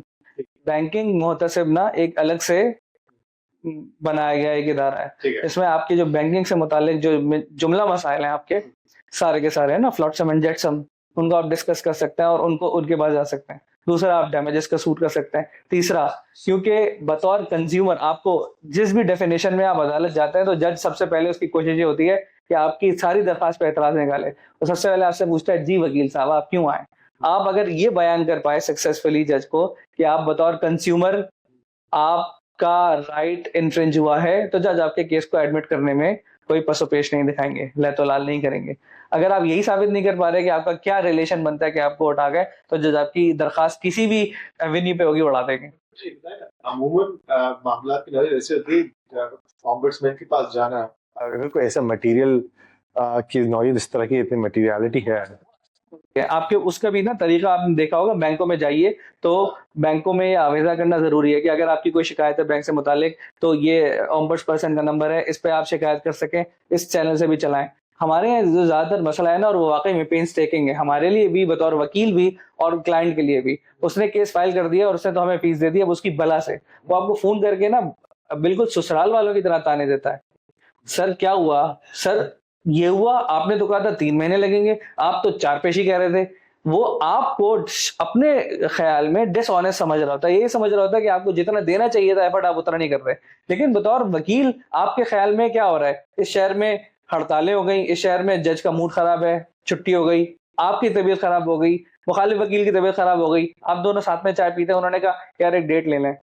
इससे डिस्पेंसेशन ऑफ जस्टिस में फर्क आता है। और इसका सारा का सारा दारोमदार यही है कि आप कैसे अपनी दरखास्त जो ग्रीवेंस है ना उसको एड्रेस करेंगे। जो ऑम्बड्स पर्सन का मैंने बताया, जल्द, और जो है ना वो लोग यही चाहते हैं कि पैराडोल की तरह जिंदगी में ना हर मसला हल करें, तो ज्यादा जल्दी ऐसे हो सकता है। अगर कोर्ट कचहरी में ना लोग चाहते हैं कि सांप भी मर जाए लाठी भी ना टूटे, मुझे जाना भी नहीं पड़े और मुझे जो है ना मेरे डैमेज भी मिल जाए। ऐसा नहीं होता, वकील भी आपके साथ खड़ा है, जो क्लाइंट है उसका भी जो ग्रीवेंस है उसको भी खड़ा होना पड़ेगा। होता ये है कि 2-3 महीने बाद ना क्लाइंट का इंटरेस्ट खत्म हो जाता है और वो चाहता ये है कि आप चलवा लें, या वो इतने हाइपर एक्टिव हुए होते हैं बाज दफा कि जहां पे उनको नहीं भी अपेयर होना होता ना या नहीं भी करना होता, वो अनसॉलिसिटेड एडवाइस आपको दे रहे होते हैं, जहां आप कहते हैं कि बीबी या सर आपका काम नहीं है करना, और बाकायदा आपको वो मजबूर कर रहे होते हैं कि आप ऐसा करें, आप ऐसा करें। और आपको पता है ना कानून आपने पढ़ा है, कुछ तो किया है ना, कुछ तो है जिसकी पर्दादारी है। 5 साल लगा कर आपने मेडिसिन पढ़ ली, 3 से 5 साल लगा के हमने कानून पढ़ लिया।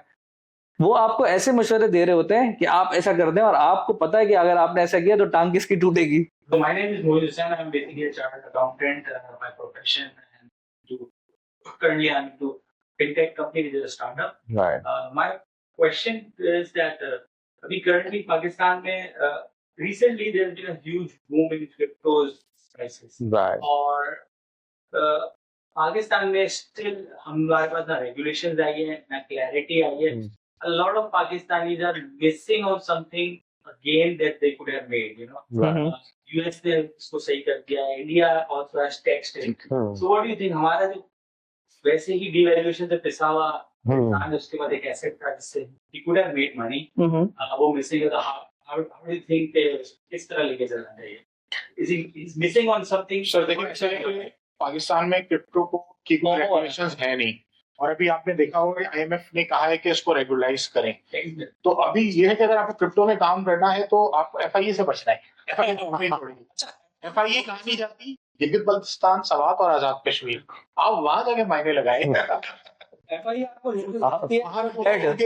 जैसे आपका कस्टम्स का नोटिस, एफआईए का नोटिस खत्म।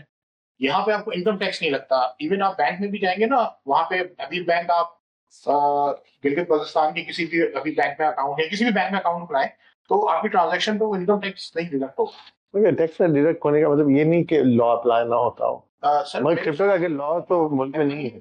लॉ है ना, वो मेरे ख्याल से फाइनेंशियल लॉस उसमें वहाँ पे इतने है नहीं, वहाँ पे अप्लाई मगर अगर बताएंगे इससे हम ये आजाद कश्मीर और गिलगित बल्तिस्तान में है, ये इस तरह के हम एक केस अभी निपटा रहे हैं बैंकिंग ऑफेंसेस का, और हमने जो उसमें प्ली लिए है ना, वो यही है कि जुरिडिक्शन बनती नहीं है एफआईए की। इन्होंने जो है ना, मैं खुद आई नहीं लाई गई हूँ, और इस कबा को उन्होंने अपने तन पर जबरदस्ती फिट करने की कोशिश की है। जज साहब को हमने ये बात कायल की कि पार्टीज के दरमियान केस है और एफआईए की जुरिडिक्शन बनती नहीं है, लेकिन एफआईए ने बना लिया। एफआईए एक वेग सी बात करती है, जहां हम देखेंगे ऑस्टेंसिबल मींस नहीं है किसी भी शहरी के। ऑस्टेंसिबल यानी जाहिरी तौर पे उसका लाइफस्टाइल, उसके जो इनकम है उससे मुमासलत नहीं रखता, तो हम जाके उससे पूछेंगे मियाँ आपके पास पैसा कहाँ से आया, आपके पास थैंक यू, आप कैसे ये बता सकते हैं कि आप जस्टिफाई करें? और फिर वो आपको तरह तरह से तंग करते हैं, बहाने से बुलाते हैं, और गिरफ्तार करना या करवाना होता है तो आप पर छापा पड़ जाता है और आप गिरफ्तार बला हो जाते हैं। Answering this gentleman's question to very specific, I mean, नहीं है, एक मिस अपॉर्चुनिटी बनती जा रही है। यहाँ केस चल रहा था, एक जो वीलॉगर भी, यूट्यूबर भी हैं बहुत मशहूर, उनकी जी अपनी न्यूसेंस वैल्यू के हवाले से मशहूर है, उन्होंने यहाँ पे केस भी किया हुआ था हाई कोर्ट में, और फिर वो खुद चले गए जब एफआईए ने ज्यादा नोटिस दिया तो वो दुबई में बैठे हुए। नहीं, मेरे ख्याल से सर, मेरे ख्याल से एफआईए के थाने FIA basically white collar crime जिसको जो लॉ इन्फोर्समेंट एजेंसीज हैं, मेरे ख्याल से उन्होंने भी जो है उधर ही उन्हीं एरियाज में कुछ तो इसके साथ से Gilgit Baltistan should be hub for crypto. No FIA not be because वहाँ बिजली कहाँ आती है, माइनिंग। इसको बनानी पड़ेगी। अब ये सुनिए ना, सुनिए बात, एक जगह पर ऐसे ही माशाल्लाह एक सेटअप लगा हुआ, और जो है ना क्या 150 MBPS आ रही है स्पीड, ऐसे ही एक स्टूडियो बनाया वहाँ पे। एक बच्चा भी आप अफोर्ड कर लेंगे। सुन तो लीजिए ना सर, एक बच्चा वहां पर माइनिंग कर रहा और पूरा का पूरा सिस्टम स्लो चल रहा है, लोग परेशान कि भाई कोई भी इस्तेमाल नहीं कर रहा, कंप्यूटर क्या हो रहा है। वो बच्चा अपना छोटा सा छकड़ा सा उसने लैपटॉप खोला, वो उसमें माइनिंग कर रहा, किसी की नजर पड़ी, उसने कहा भाई तू पूरी की पूरी इंटरनेट यूज कर रहा है और पूरी बिजली खा रहे हो, छोड़ उसको। ये बहुत सारे इसके ड्रॉबैक्स हैं कि बिजली और आपके पास इंटरनेट का कनेक्शन होना चाहिए तो माइनिंग वगैरह हो। बहरहाल इसके हवाले से ना जो बात आती है वो साइबर लॉज और जो आपके डाटा जो प्रोटेक्शन है उसके कवानीन यहाँ अप्लाई होते हैं कि भाई आपको माइनिंग करनी है। जो स्टॉक्स हैं, स्टॉक्स जब आए थे तो स्टॉक्स के साथ सबसे बड़ी प्रॉब्लम ये थी कि उन्हें मैनिपुलेट किया जाता था। ये जो क्रिप्टो करेंसी है, क्रिप्टो करेंसी के साथ भी सबसे बड़ी प्रॉब्लम ये है कि इसे मैनिपुलेट किया जाता है। इंडिया के कुछ आप कह रहे सेलिब्रिटीज, उन पर थी बात कि उन्होंने किसी एक प्रोडक्ट का या किसी एक शेयर्स का हवाला दिया और उनके खुद पैसे उसमें लगे हुए थे, तो उन्होंने उससे कहा कि ऐसे खरीदो, इसको खरीदो, हालांकि उनके खुद पैसे लगे हुए थे।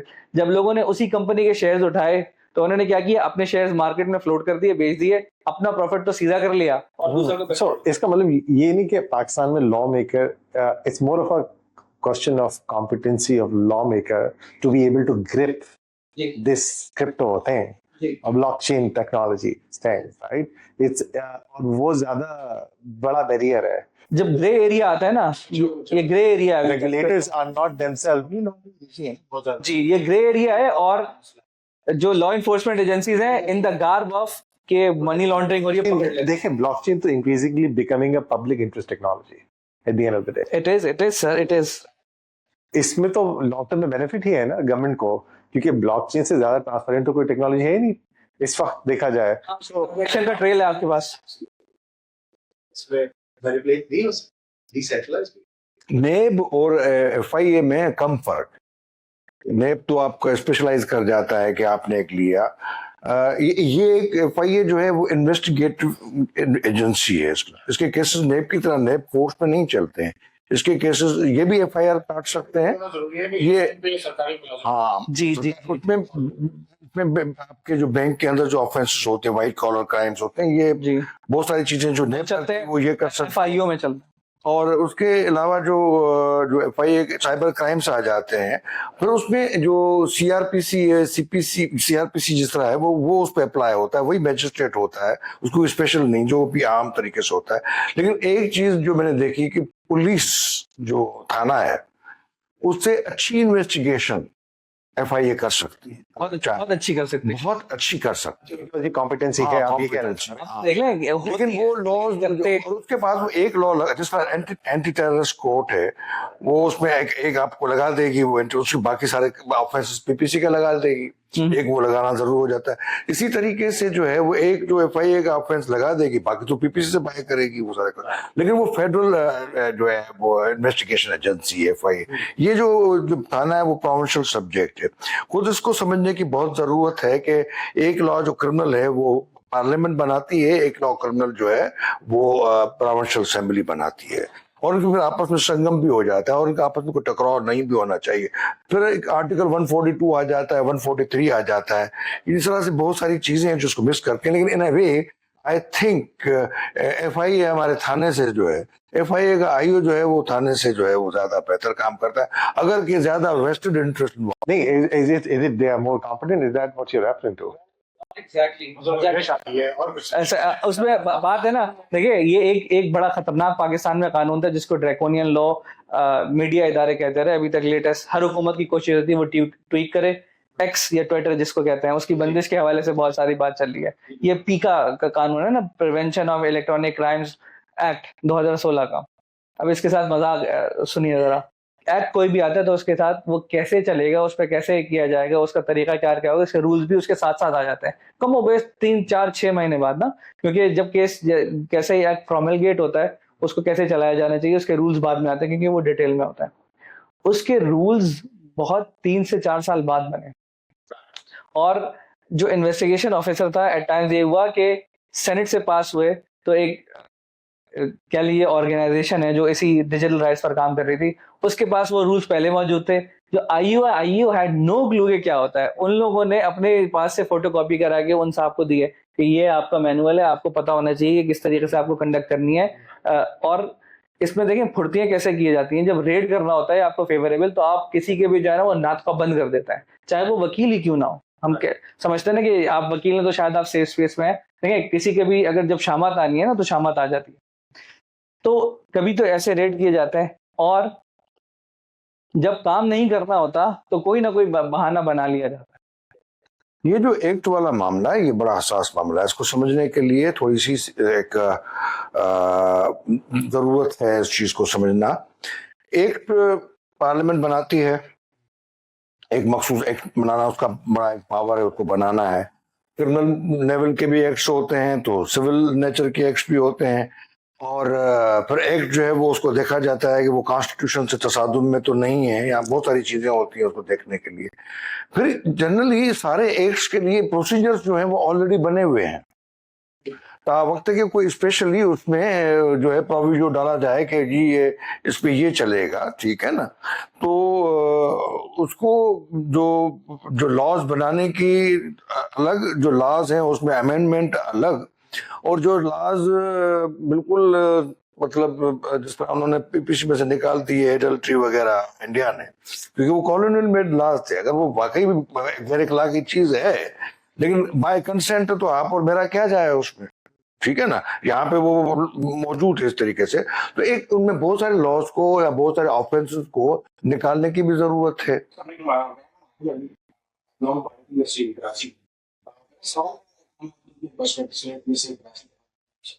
जिसमें जो वेव नहीं ये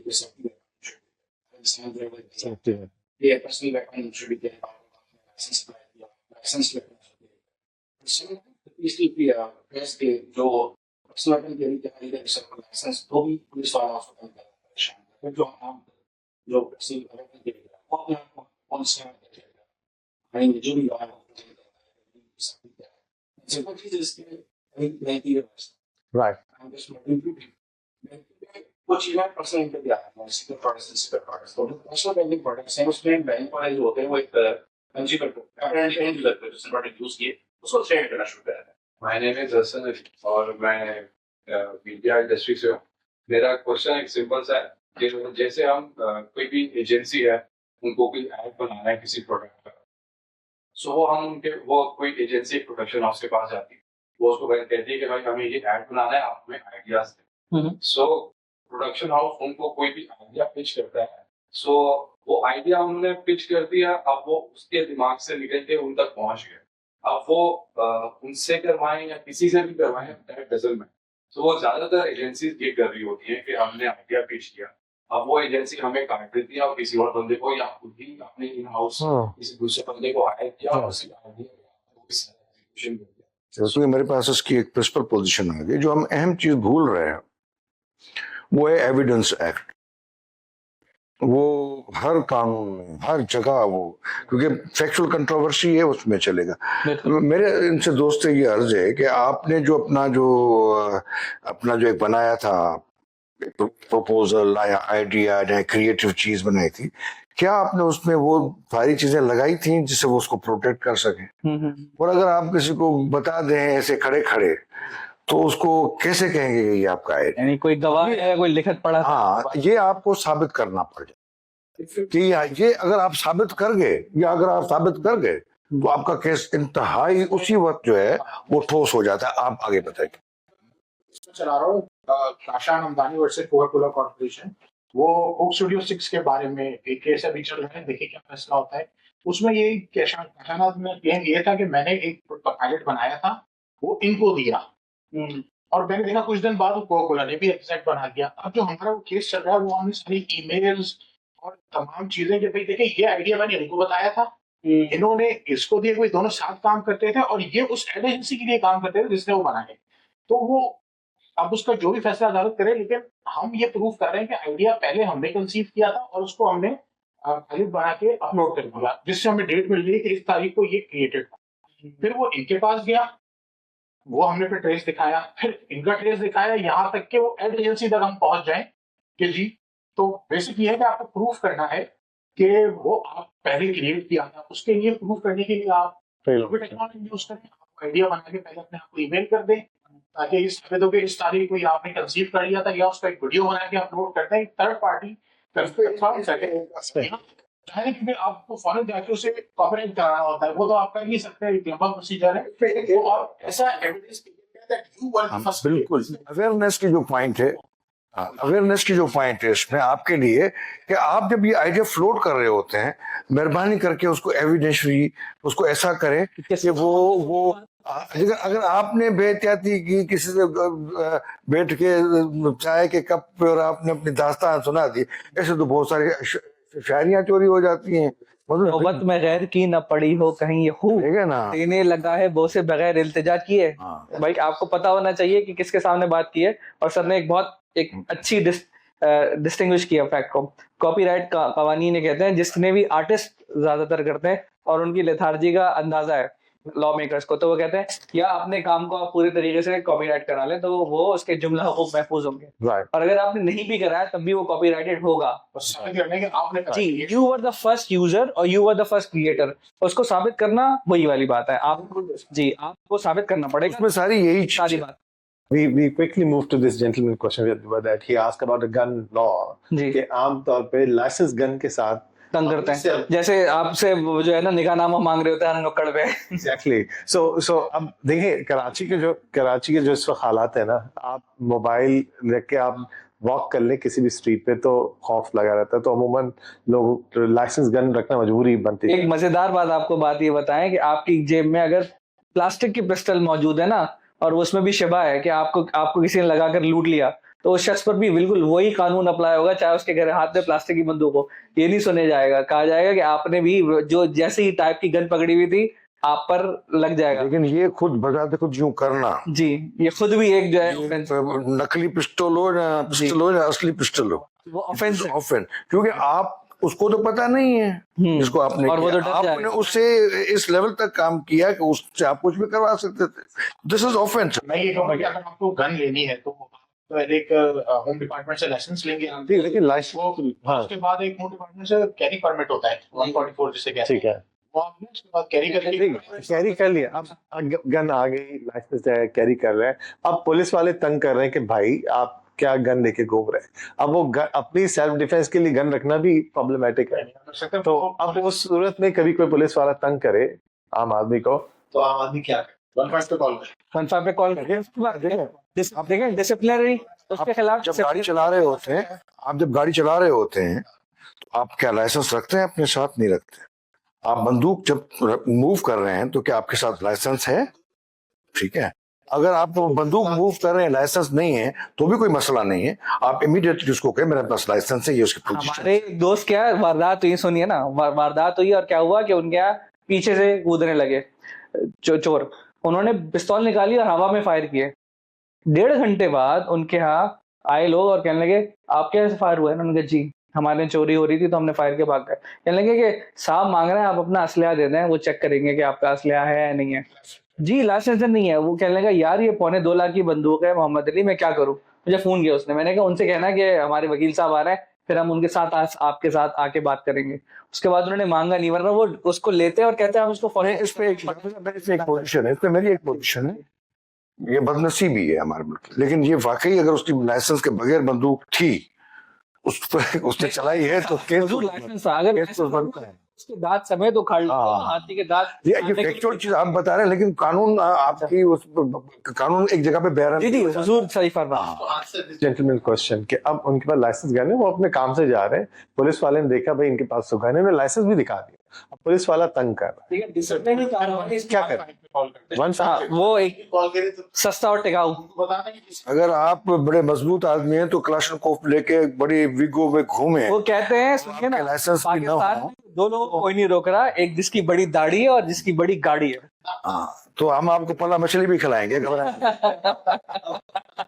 नहीं सर वो तो आपको खिलानी है वो तो। और विगो में भी बिठाएंगे, ऐसी कौन सी? अच्छा दूसरा सवाल इन्होंने किया था कि बैंक वाले मसल्स भेज देते हैं आपके यहाँ, जो कहते हैं चल भाई निकल बाहर और पैसा निकाल। बैंक जी डेट कलेक्शन के बारे में जी, बैंक्स ऐसा कर नहीं सकते। बैंक्स आपको सिविल कोर्ट में भी नहीं घसीट सकते। जो ऑफेंसेस वाले बैंक में है उसमें एक छोटा सा और बड़ा मजेदार कानून है 2001 का, FIO या FIRO, जो बैंकिंग का है ना, finance institution recovery ordinance, FIRO या FIO, फाइनेंशियल इंस्टीट्यूशंस का। वो बैंकिंग कोर्ट में ही लगता है और बैंक्स को ये साबित करना पड़ेगा कि उन्होंने आपको लोन दिया था और आप लोन डिफॉल्ट कर गए।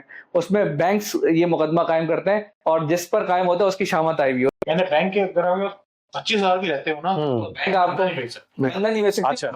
डैमेज का सूट फाइल कर सकते तो मेरा एक तजुर्बा है, क्यों मैं बैंक कर रहा हूँ। अच्छा, मैं इससे पहले 10 साल बैंक में था, मैं 15 साल की बैंक की सर्विस। तो ये जो मार्केट है ना, उसको चलना होता है। यहाँ पे जहाँ अब्यूज हो जाता है ये और बात है, जगह अब्यूज यहाँ पे बहुत ज्यादा। तो मार्केट के जो टूल्स हैं, किसी ने कर्जा नहीं बैंक से, प्रिंसिपल ये कि किसी ने बैंक से कर्जा लिया है तो फिर वो अगर कर्जा वापस नहीं करेगा, क्योंकि बैंक ने भी सेवर से पैसा लिया हुआ है, तो उसके अंदर वो डिफॉल्ट वो आ जाते हैं। तो मार्केट की जो फंक्शनिंग है वो तो ये पूरी दुनिया में समरी ट्रायल है। जी हाँ। जिसने बैंक का पैसा लिया ख्याल से लो मेरे भाई, इसमें कोई भी नहीं है। हाँ, इसमें न सिर्फ बैंक केस कर सकती है, इसमें हमने केस डाले हुए हैं, जिसने कर्जा लिया हुआ है उसने भी केस डाले हुए हैं। लेकिन ये कि इसमें जो केसेस जो है उसमें अगर, लेकिन 90% केसेस ये बैंक ही जीतती है, 99% बैंक जीतती है। और ये बहुत ही बेरहम किस्म का लॉ है और ये यूनिवर्सिटी मजबूरी है इसको समरी ट्रायल में चलाना पड़ता है। समरी ट्रायल ये होता है कि आपको लीव टू डिफेंड डालना, वो आप उसने केस डाल दिया, कोर्ट कहती है कि भाई ये बैंक के पैसे तुम खा गए हो। हाँ। अब ये तुम बताओ कि तुमने बैंक के आया पैसे खाए हैं कि नहीं खाए। तो ये पूरा रिबटेबल प्रिजम्पशन है। टक टक टक टक टक आपके जो है ना वो शुरू हो और उसके बाद वही केस डिसाइड हो जाएगा। अगर आपने कोई अच्छी एविडेंशियली पॉइंट बताई कि इन्होंने कंपाउंडेबल इंटरेस्ट में इतना गड़बड़ की, इतनी ये की, तो केस निकले, वरना उधर ही आप पे वो केस आ जाता है कि आपका केस आगे बढ़ेगा ही नहीं, जरा पैसे दे। अच्छा, अब हम एक और इंटरेस्टिंग और बहुत कॉमन प्रॉब्लम की तरफ मूव करते हैं, वो है पर्सनल इंजरी। राइट, लोग फैक्ट्री में काम करते हैं और फैक्ट्री में किसी का उंगली कट जाए, हाथ कट जाए, और बेचारा गरीब मजदूर है, उसके पास तो वकील करने के पैसे नहीं है, वो अपना इलाज ही करा ले, बड़ी बात है।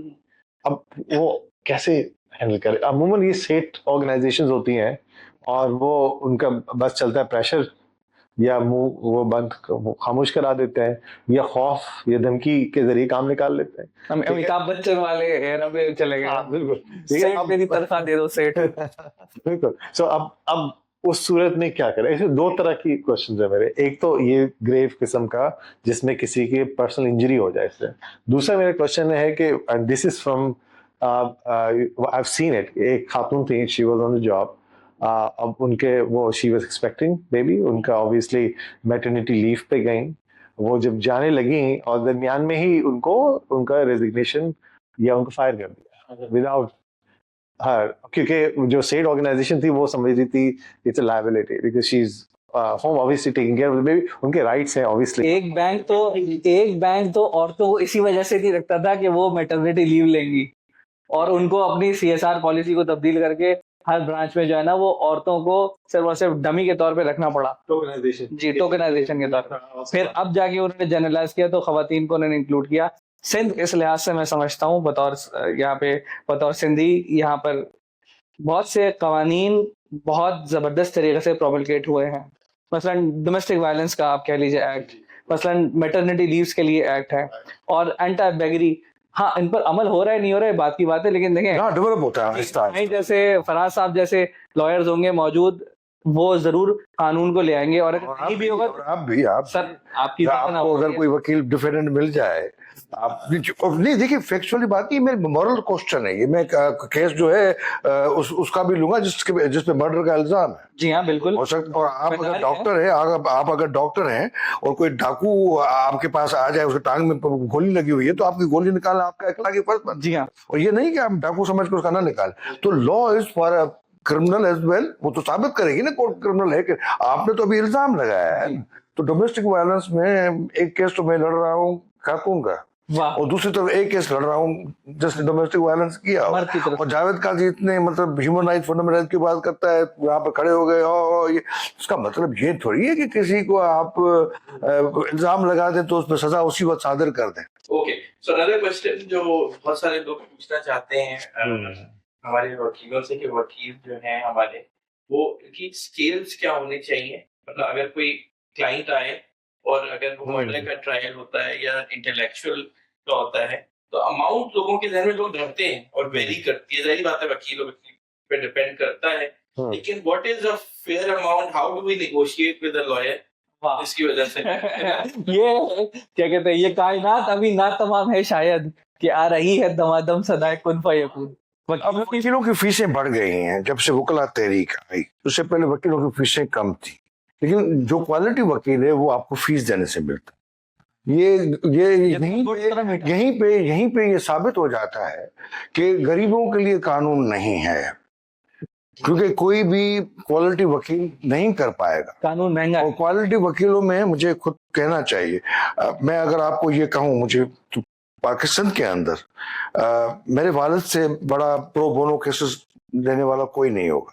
एक बहुत बड़ी दहकानों की तहरीक थी जब पाकिस्तान में, किसी को 1 एकड़ दिलवाया, किसी तो मेरे पास दहकानों के वकील हुआ करते। ये नहीं, और वो जो है वो मेरे मुसाफिर हुआ तो एक लव था, वो इफेक्शन था उनके साथ, गरीबों के साथ। अब वो अखलाकियात मैं क्योंकि उस वालिद साहब का डसा हुआ हूँ, क्योंकि जो अब्बा ने जो इतनी बड़ी मेहरबानियां की गरीबों पे, तो उसके जो हमारे जो स्कूलों की फीस कभी नहीं देनी पड़ जाती होगी, या कोई कभी ये भी था, बहुत सारा जमाना जेलों में भी उसने गुजारा है इस तहरीक की वजह से। तो वो मैं उस बात से डरता हूँ कि यार मैं इतने गरीबों के कैसे अगर लूंगा अब्बा की तरह, तो मेरा घर कैसे चले। ये बहुत सारी चीजें हैं, इस पे ये तायुन करना बहुत मुश्किल है। और मुझे कहने दीजिए, मैं अपने वकला के खिलाफ तो नहीं कहना चाहता, आपको क्वालिटी वकील बहुत कम मिलेगा। सही कह रहे चले आप, जैसे अगर किसी नए वकील के पास जाएंगे तो you would charge you very less.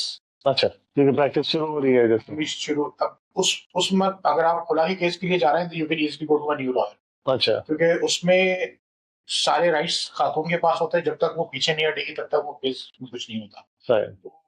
तो आपको 10-15 हजार में भी लेने के लिए तैयार हो जाएंगे। फिर जैसे जैसे आपका केस कॉम्प्लिकेटेड होता जाएगा, आपको अच्छा वकील गरीब हो जाते हैं लोग, गरीब वकीलों की फीस मैटर्स होते हैं वो फिर सर जैसे मियां साहब का एक बड़ा मशहूर जुमला है, वो पिछले शायद 10 ओवर की बात कर रहे थे कि वो शिकायत करने लगे कि भाई वकीला की फीस दे दे के जो है वो उनको परेशानी हो गई। बाकी यूजुअली वकील जो है ना वो क्लाइंट को देख के उसको एनालाइज करके अपनी फीस आगे पीछे करते हैं, यानी हाँ। और एक ऐसा काम होना चाहिए अमीर बड़े वकीलों को, आप अपना पोर्टफोलियो डाइवर्सिटी में रखें, इतना परसेंट आप काम जो है, प्राइसिंग के रेगुलेशंस नहीं है, नहीं कुछ ये अगर किया जाए ना तो ये भी इसका एंटी ट्रस्ट का या कंपटीशन लॉ का सवाल बन जाता है। आई कैप के बहुत से कुछ जो चार्टर्ड अकाउंटेंसी जो बिग 4 आप कह लें ना, ऐसे ही यहाँ पर हैं जितने भी, इन्होंने इसको मोनोपोलाइज करने की कोशिश की थी और कहा था कि भाई हम पर ऑडिट इससे कम तो फीस लेंगे नहीं। और वो लोग जो कि फर्म्स से नहीं चला रहे थे, जो कि सिंगल प्रैक्टिशनर से, उन्होंने कहा यार ये क्या बात है, हम इससे कम पर कर देंगे। तो क्या वो उन्होंने उनको मरासले भेजे इंटरनल जो होता है ना उनके मेमोज, कि आपने इससे कम पैसे लिए हैं तो हम तो आपको जो है ना वो आपको सस्पेंड कर देंगे, कैंसिल कर देंगे। ये फिर केस फाइल हुआ और उनसे कहा कि भाई मोनोपोलाइज करने की हैसियत नहीं है आई कैप की, आई कैप सिर्फ एक रेगुलेटर है, वो रेगुलेटर है, वो मार्केट को खुद से मोनोपोलाइज नहीं करेगा। वकीलों की जो फीस है इसको चैम्पर्टी कहा जाता है। इस वक्त पाकिस्तान में 3 लाख से ज्यादा वकील होंगे, जिसमें से बहुत कम है सर सुप्रीम कोर्ट के एडवोकेट है, 5 से 7 हजार से ज्यादा नहीं होंगे सुप्रीम कोर्ट के एडवोकेट। तो क्वालिटी आपको तब मिल सकती है जब वही आप उनसे बात कर लें। अच्छा, आपको अंदाजा हो जाता है कि आप किस वकील के साथ आए। एक होता है वॉक इन क्लाइंट, जैसे हमने कहा था ना, वॉक इन क्लाइंट जब भी कोई वकील ले लेता है तो फिर ये बहुत ही खतरनाक बात होती है बोथ एंड। आपको नहीं पता कि क्लाइंट कैसे आया है और क्लाइंट को नहीं पता कि वकील कैसा है। मैं तो कोर्ट में गया और मुझे मिल गया। अब मेरे पास एक केस आया सुप्रीम, मैं आपको क्या बताऊं, निचली कोर्ट ने बेनामी प्रॉपर्टी का फैसला दे दिया कि ये साहब की प्रॉपर्टी, शोहर की प्रॉपर्टी, शोहर ने प्रॉपर्टी ली हुई अपनी बीवी के नाम। बहुत ही अच्छा केस जीत के आ गए।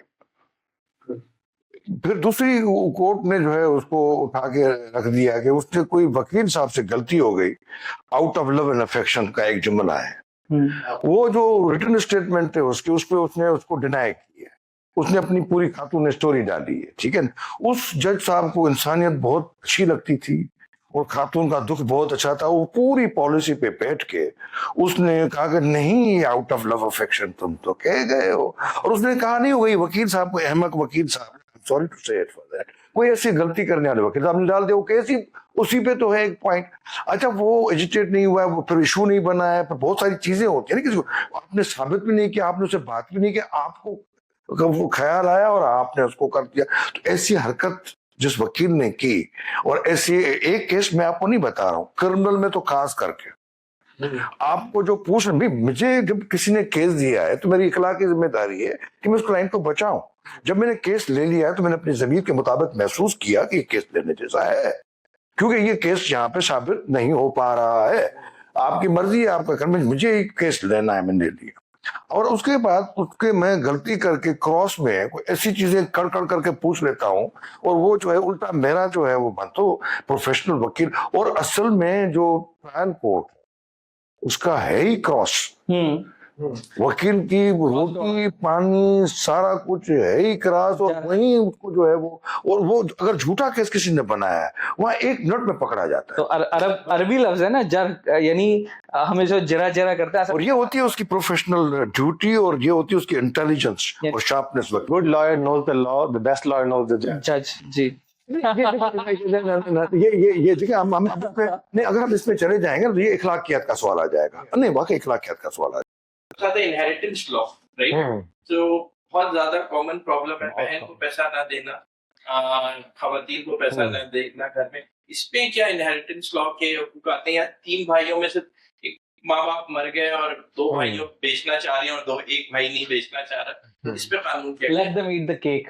देखिए, इनहेरिटेंस लॉ का बताऊंगा, थोड़ा सा बताऊंगा बेसिक सा, कि ये जो है ना थ्रू इस्लामिक लॉ हमारे इनेक्ट हुए में, और ये पत्थर पे लकीर है, यानी कुछ भी हो जाए, अगर बहन ने कहा हो कि मैंने अपने हकूक माफ कर दिए, मैं कोई शेयर नहीं चाहिए, तब भी वो शेयर ले सकता वर्जन समझा जाएगा ना ऑन द भाई रिलिंक्विशमेंट नहीं हो इन्फ्लुएंस समझा जाएगा भाई का। अच्छा है। बाप ने मरने से कुछ अर्से पहले एक बच्चे को सारी प्रॉपर्टी गिफ्ट कर दी, वो गिफ्ट भी कैंसिल हो जाती जी एनल करा सकते है। और अच्छा अकॉर्डिंग टू पाकिस्तानी जो लॉज हैं इनहेरिटेंस के, इनहेरिटेंस इज अनडिनाइबल, कहीं मिट नहीं सकती है। हैं। कितनी नस्लें गुजर जाएं। 50 साल अच्छा। 50 साल बाद भी जाके आप उसको क्लेम कर सकते हैं। ओह ओके तो वो तो बहुत ही, यानी आपने कितना भी कह दिया हो, गिफ्ट कर दी, कितना भी उसको आगे बेच भी दिया हो, सब कैंसिल हो जाएगा। तो वो बहुत अच्छे। अच्छा इसमें मगर विमेन थोड़ा सा लॉ अमूमन सवाल ये आता है डिस्प्रोपोर्शनेट है, मर्दों को ज्यादा राइट्स मिले हुए हैं, औरतों को कम मिले हुए हैं। अमाउंट का फर्क है ना। हाँ कि क्यों है और ये इसमें देखें ये मुस्लिम लॉ जो है, शरिया लॉ चलेगा, इसको आप वाकई कह सकते हैं। तो ये अमेंडमेंट वगैरह का तो एक बहुत ही मुश्किल तरीन बात है ये। लेकिन जो लॉ है इसमें दो चीजें हैं, एक तो इनहेरिटेंस है। अगर सारे बंदे जो वालिद की या जो भी प्रॉपर्टी इनहेरिट कर रहे हैं उनमें कोई डिस्प्यूट नहीं है, तो वो बहुत आसानी से चले जाए, नादरा में भी हो सकता है। ये भी हमारे पसंद गवर्नमेंट ये अजीब सी मुसीबत ला दी उन्होंने। नहीं एक डालनी भी, लेकिन अगर थोड़ी भी डिस्प्यूट आ गई तो आपको कोर्ट में लैंड करना पड़ जाएगा, ठीक है। लेकिन इससे पहले इनहेरिटेंस से पहले, जिसको सक्सेशन सूट कहते हैं, उससे पहले आता है सूट ऑफ एडमिनिस्ट्रेशन। ये कि मेरी प्रॉपर्टी, मेरे पास कोई कागज नहीं है, मेरे पास कुछ चीज नहीं है, कोई भी चीज नहीं है, मैं उस साबित कर रहा हूँ फारसी से सिर्फ कि मैं उसका बेटा हूँ या बेटी हूँ, ये भाई मेरे जो हैं ये मुझे प्रॉपर्टी नहीं दे रहे, अभी तक प्रॉपर्टी अब्बा के नाम पे है या अब्बा के नाम पे नहीं थी, या कुछ गलत करके कुछ ट्रांसफर करवा दिया, जो मुमकिन है, इतना मुमकिन नहीं, ऐसा आसान नहीं है, तो वो सूट ऑफ एडमिशन डाल सकते हैं। और दूसरा, जिस तरह से हमारी भाई ने सवाल किया, अगर डिफेंस की प्रॉपर्टी है तो ये डिमार्केशन नहीं हो सकती, इसके पार्टीशन करके 25 ऐसी प्रॉपर्टी जिसमें से नहीं हो सकती पार्टीशन, तो वो फिर नीलामी में चली जाएगी। उस नीलामी के बाद वो प्रॉपर्टी आपका 25% का भी 10% का भी शेयर हो, आप पूरी प्रॉपर्टी को या तो वो अपने इक्वल पैसे दें, उस मार्केट वैल्यू पे आपको पैसे दें, या पर आप नीलामी पे लेके चले जा सकते। जो विल या वसीयत, उसकी कोई हैसियत नहीं है। हाँ, उसमें 30% तक उसकी हैसियत की भी कोई हैसियत नहीं है। आप करते हो, मैं तुम्हें आप करता हूँ, कोई उसकी भी कोई हैसियत नहीं। हाँ, ये कहते हैं कि मेरा नाफरमान है। वो विल की हमारी आधी से ज्यादा हमारी जो वो विल की अदर साइड है ना, वो भी विल की एक शक्ल, से मुताल्लिक आधी से ज्यादा कशीद सदर वो भी विल की एक शक्ल है। वो है आपकी फिल्म और ड्रामों के जरिए। डॉक्टर आया तो वो दबा के उसको क्रिश्चियन लॉ में, अमेरिकन लॉ में, दूसरे को में हिंदू में विल की बड़ी पोजीशन है। यहाँ पे वो अपनी प्रॉपर्टी का 30% जो है वो विल में किसी को दे सकता है। हाँ, वो चाहे उसको स्याह करे या सफेद करे, 1/3 मुसलमान जी। ये क्योंकि कैनन्स ऑफ कुरान है, और विल जो है, विल को साबित करना भी एक बहुत बड़ी तो सी चीज है। 1/3 से ज्यादा जो भी शख्स है उसकी प्रॉपर्टी है वो उसको वो भी रजिस्टर्ड होनी चाहिए। क्वेश्चन है आउट ऑफ इंटरेस्ट, वो पब्लिक लिटिगेशन, वो जो है ना पब्लिक इंटरेस्ट लिटिगेशन के हवाले से, राइट। अब अमूमन अवाम बड़ी नाला और नाराज हो जाती है पॉलिटिकल पार्टी से, राइट, मेजॉरिटी जो वो बैलेट से एक पब्लिक इंटरेस्ट लिटिगेशन की बात करते हैं, ठीक है। अब बैलेट पेपर उठा के देखते हैं ना, तो उसमें एक पार्टी, 2 पार्टी, 3 पार्टी, सब ट्राइड एंड टेस्टेड है, ठीक है। मैं बहैसियत एक वोटर जाता हूँ वोट डालने, ठीक है। अब मुझे इसमें से कोई भी एक पसंद नहीं आ रही, बड़ा पेनफुल है, ना डालूं तो अलग मसला, ठीक है, डालें तो एक अलग मसला। एक मैं आम आदमी की बात कर रहा हूँ जो सभी से नाराज है, ठीक है, आम इंसान की बात। अब इंडिया में, बाकी इस तरह कंट्री में एक आया public interest litigation NOTA, none of the above, right, के उसके आखिर में लिखा नन ऑफ द अबव, कि I can stamp none of the above because I don't like any other parties, I can click none of, और I can choose none of the above. और जिसमें majority none of the above में आ जाता है तो law come into action to do something about it, क्योंकि वो भी तो एक ग्रीवियंस रजिस्टर करने का या एक ओपिनियन रजिस्टर करने का एक मौका है ना, राइट्स के साथ। सो पाकिस्तान में नोटा के हवाले से, नन ऑफ द अबव के हवाले से क्यों कोई चीज नहीं है। इंडिया में they tried and tested it actually, we don't have it. नहीं, मेरे ख्याल से ये थी 2018 के इलेक्शन से पहले वो हटा दी गई थी, इसमें मुझे लग रहा है जी न्यूज़ इस पे हाँ वही थी। जो साहिब निसार साहब ने रिमूव करवाया था उनके दौर में, ठीक है। जब वो चीफ जस्टिस थे, लेकिन ये चीज थी मुझे ये न्यूज़ में इसको इसका तो मार्जिन प्रिंसिपल में आपको बता दूं। ये जो पब्लिक इंटरेस्ट है इंडिया के एक आइन में आता है आर्टिकल 32 अदालत। हमारा है आर्टिकल सब आर्टिकल 3 आर्टिकल 184 जिसपे बड़ा हंगामा जी हुआ, 184 जो यहाँ बेड़ा गर्क हुआ है, जिसपे साकिब निसार और चौधरी निसार साहब, चौधरी इफ्तिखार साहब और जो खेले, तो उसमें अपील का राइट आ गया है। जो दो में हमने यहाँ बात की वो है अग्रीव पर्सन की, वो कहते हैं लोकस स्टैंडा है। क्यों आए हैं आप? हाँ, आप you are aggrieved by the act, by conduct, by whatever it is in civil suit, दीवानी वाली में, so you lend in the court to put your case that this is the case I have. ठीक है ना? Now here, like my father was fighting the cases of these poor people, and of course these guys were, many of them having local stand and aggrieved party, वो भी pro bono cases करके जो कुछ भी public interest की जो constitutional position है वो है आर्टिकल 184(3), सब आर्टिकल 3 आर्टिकल 184, जिसमें कोई भी जरूरत नहीं है कि आप अग्रीड पर्सन है, आप सीधा ओरिजिनल जुरिडिक्शन में सुप्रीम कोर्ट में जा सकते हैं कि ये जो मैं हूँ शेड्यूल कास्ट के ये लोग हैं और हमारे हिसाब से वो जो आपने ये बनाया हुआ है, और क्योंकि आइन में हमारे ये हकूक महफूज हैं तो लिहाजा एक लार्जर इंटरेस्ट में ये फैसला कर दीजिए। जनाब यानी हम ब्यूरोक्रेट्स हैं, हमारे साथ ये हो रहा है, हम 500 बहुत बड़ा कुंभा है, लेकिन एक पूरे को उठा के आप पेश कर सकते। लेकिन हमारे एक हजरत कावस जी भी हुआ करते, कावस जी कावस जी साहब जो थे वो यही 199 जुरिडिक्शन में, हाई कोर्ट पिटीशन में, वो उसको डॉक्ट्रिन ऑफ फॉर्शरी भी कहते हैं, और बहुत सारे केसेस हैं जिसपे उन्होंने कोर्ट ने वाइडली या वाइडर किया हुआ है, इंटरप्रेट किया हुआ है 199 को, कि जो रिस्पोंडेंट है या जो पिटिशनर है उसकी जो कंजर्वेटिव जो है वो इंटरप्रिटेशन नहीं होगी, थोड़ी सी मतलब कर जाएंगे हम कर जाए तो हो सकती है, लेकिन जो एकेडमिकली कॉन्स्टिट्यूशन लॉजिकली पोजीशन है वो ये है कि उसके लिए आपको पब्लिक इंटरेस्ट के लिए सुप्रीम कोर्ट में जाना। उसकी वजह है नोटा पॉइंट ऑफ व्यू से अगर कभी जाए तो it has to go to Supreme Court then decide whether this becomes a part of the ballot paper as the choice. वहां पर भी वहां पर उसमें तो वो क्वेश्चन मेंटेनेबिलिटी आएगा, और वो देखिए जो पाकिस्तान का जो दुख है, जो ट्रेजेडी हुई है, जिस तरीके से अब्यूज किया गया सुओ मोटो, वो 184(3) में भी आया है, लेकिन खुद जज साहब ने कहा सुओ मोटो, और वो खुद अकेला एक जज साहब। हाँ, और सुप्रीम कोर्ट पूरी की पूरी गायब, एक साहब जो है वो सुप्रीम कोर्ट से इतने बड़े हो गए कि वो सुओ मोटो लेते थे, अगर अजीनो मोटो ले लेते तो ज्यादा बेहतर था। Sir the concept of justice transcends the concept of law. Law does not equate justice. उसकी वजह यह है कि एक जमाने में स्लेव ट्रेड कानूनी थी, एक जमाने में इक्वल बट सेपरेट का कॉन्सेप्ट था, अमेरिका में ही अबॉर्शन लॉस की आप बात करें, फिर दीगर अभी आप आते जाएं जो कि ह्यूमैनिटेरियन नेग्लिजेंस है और ह्यूमन राइट्स वायलेशन की बात हो रही है। ह्यूमन राइट्स हमेशा मेन कंसेप्ट रहेगा, चाहे यूरोप में कह लीजिए, और यहाँ की तो आप हालत ही दिगर हुआ है, उसकी तो बात ही नहीं कर सकते। खैर, लेकिन फिर भी ये समझा जाता है कानून आपको ये एडवांटेज देता है, क्योंकि चाहे आप एक सिविल सोसाइटी के फर्द को उठा लें या हम वकला को उठा लीजिए, वो कहते हैं कि there should always be a remedy when there is none to be जी। अगर किसी शय की तदारुक के लिए कोई भी हल तजवीज़ नहीं किया गया है, तब भी अदालत के पास ये दरवाजा खुला है कि वो कानून को कलअदम करार दे दें या उसका कोई हल करार दें, क्योंकि अगर आपको कोई नुकसान हुआ है तो उसका हल होना चाहिए। वो कहते हैं चैन एक पल नहीं और कोई हल नहीं, तो जो हल है वो अदालत के पास है, और अदालत में आप जाएंगे, रिट पिटिशन कहते हैं ऐसे, और यहाँ पे सीपी कहते हैं सिंध में, जो आपको पता है उसकी एक जारगन होती है।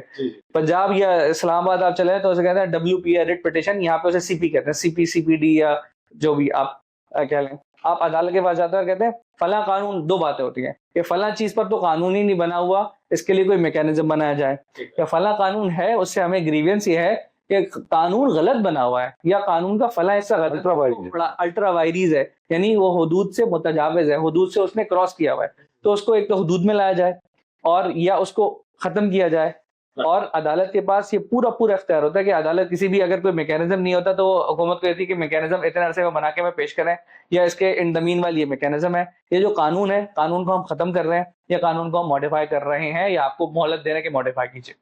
ठीक है, so thanks for this, but अब कुछ क्वेश्चंस हम on the lighter side of it, right, कि पाकिस्तानी लॉ में आपको कुछ ऐसे लॉ जिसको आप बोलते हैं कि बड़ा लूप होल है इसमें, राइट, और ये चेंज होना चाहिए, ठीक है? मैं नहीं बताऊंगा। अच्छा, एक अर्ज करूं मैं, सीपीसी को अभी सैबोटाज करने के लिए आर्बिट्रेशन और जो आप कह लिए कि मीडिएशन को इंट्रोड्यूस कराया जा रहा है। अब मेरे लर्नेड सीनियर्स भी यहाँ पे बैठे हैं, वो इस बात की गवाही देंगे कि सिविल प्रोसीजर कोड को अगर वैसे ही चलाया जाए जो उसका हक है, तो इसमें इसकी नौबत नहीं आएगी कि आपको आउटसोर्स करना पड़े कोई काम। ये बिल्कुल वैसे ही बात है जैसे सिंध हुकूमत पे तरकीद की थी लोगों ने कि आपको कचरा आपसे उठ नहीं रहा, आपके पास फंड नहीं है, आपने बाहर से एक कंपनी बुलाई और उससे कहा कचरा उठाओ हमारा। तालियां होनी चाहिए इस बात पर।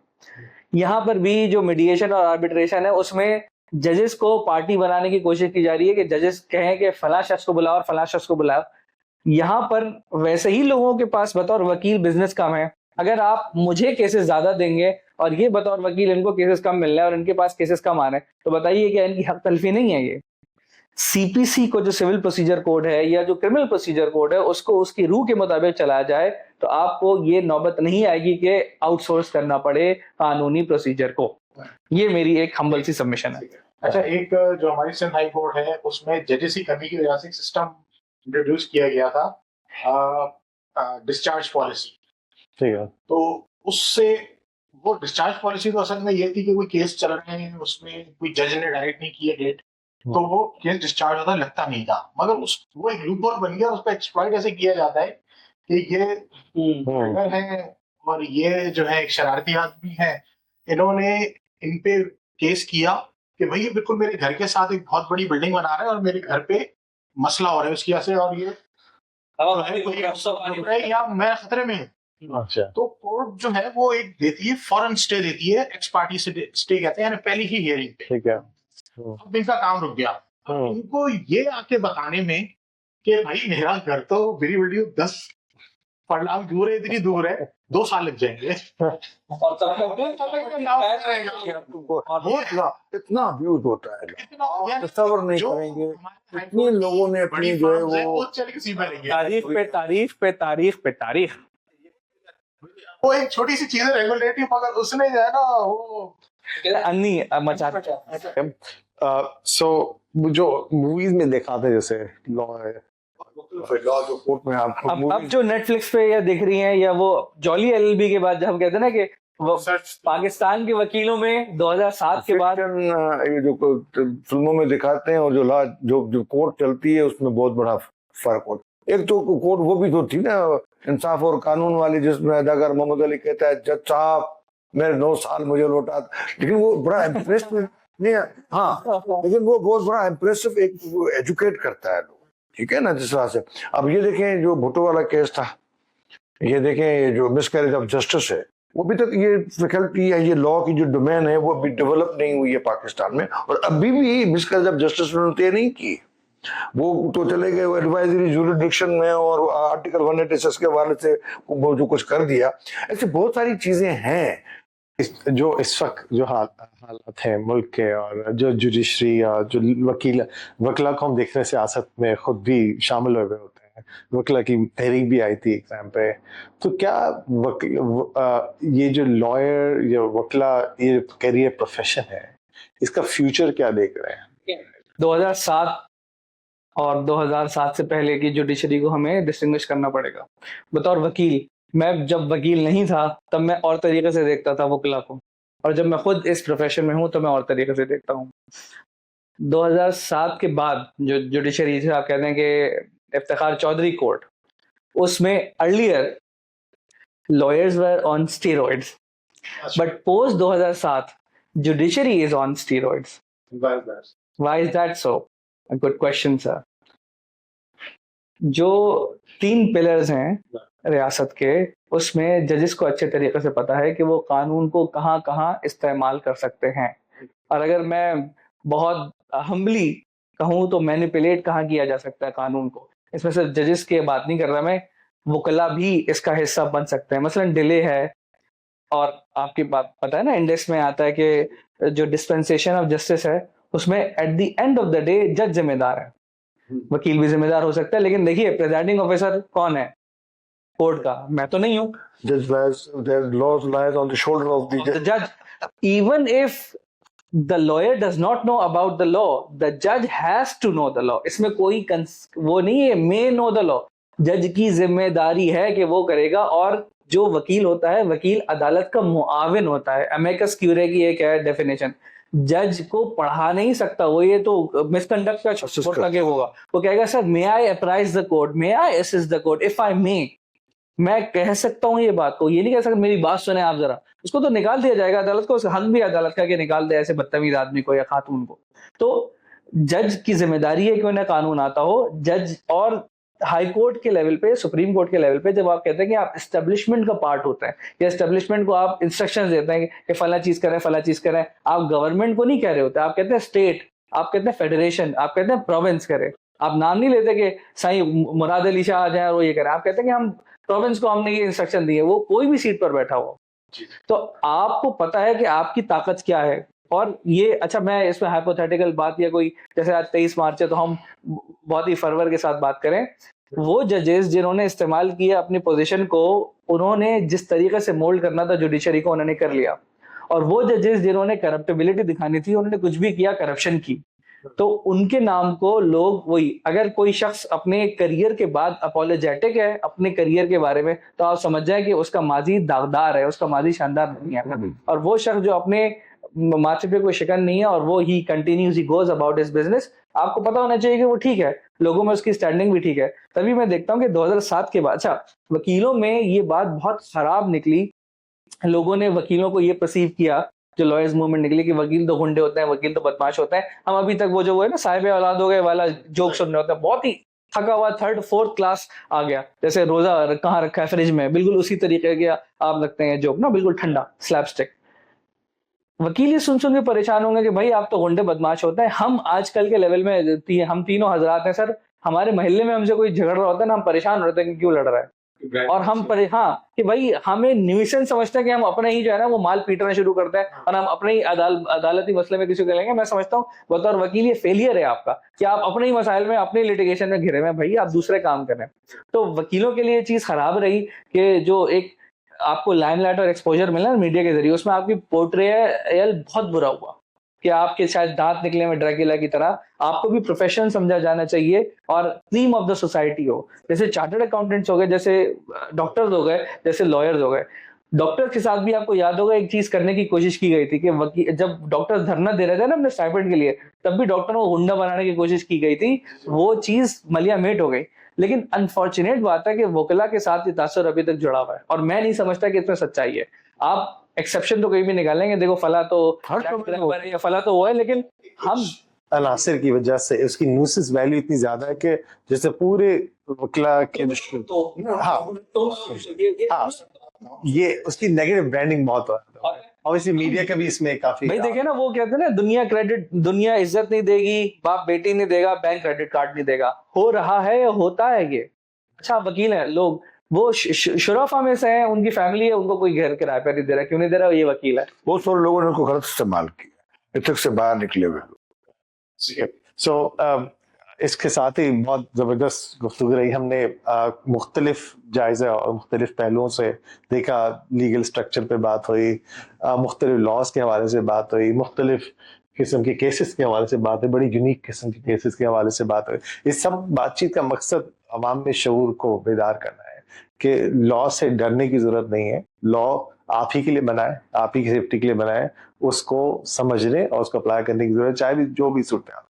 इसी तरह से वकील से डरने की जरूरत नहीं है, वो आप ही के केस को आगे उसको और जो छुपाने की भी जरूरत नहीं। छुपाने छुपाने की जरूरत, वो डॉक्टर से तो छुपाना आसान नहीं होता, वकील से छुपा लेते लोग, ठीक है। सो वो आपके लिए और डिले से डिस्करेज नहीं होना चाहिए।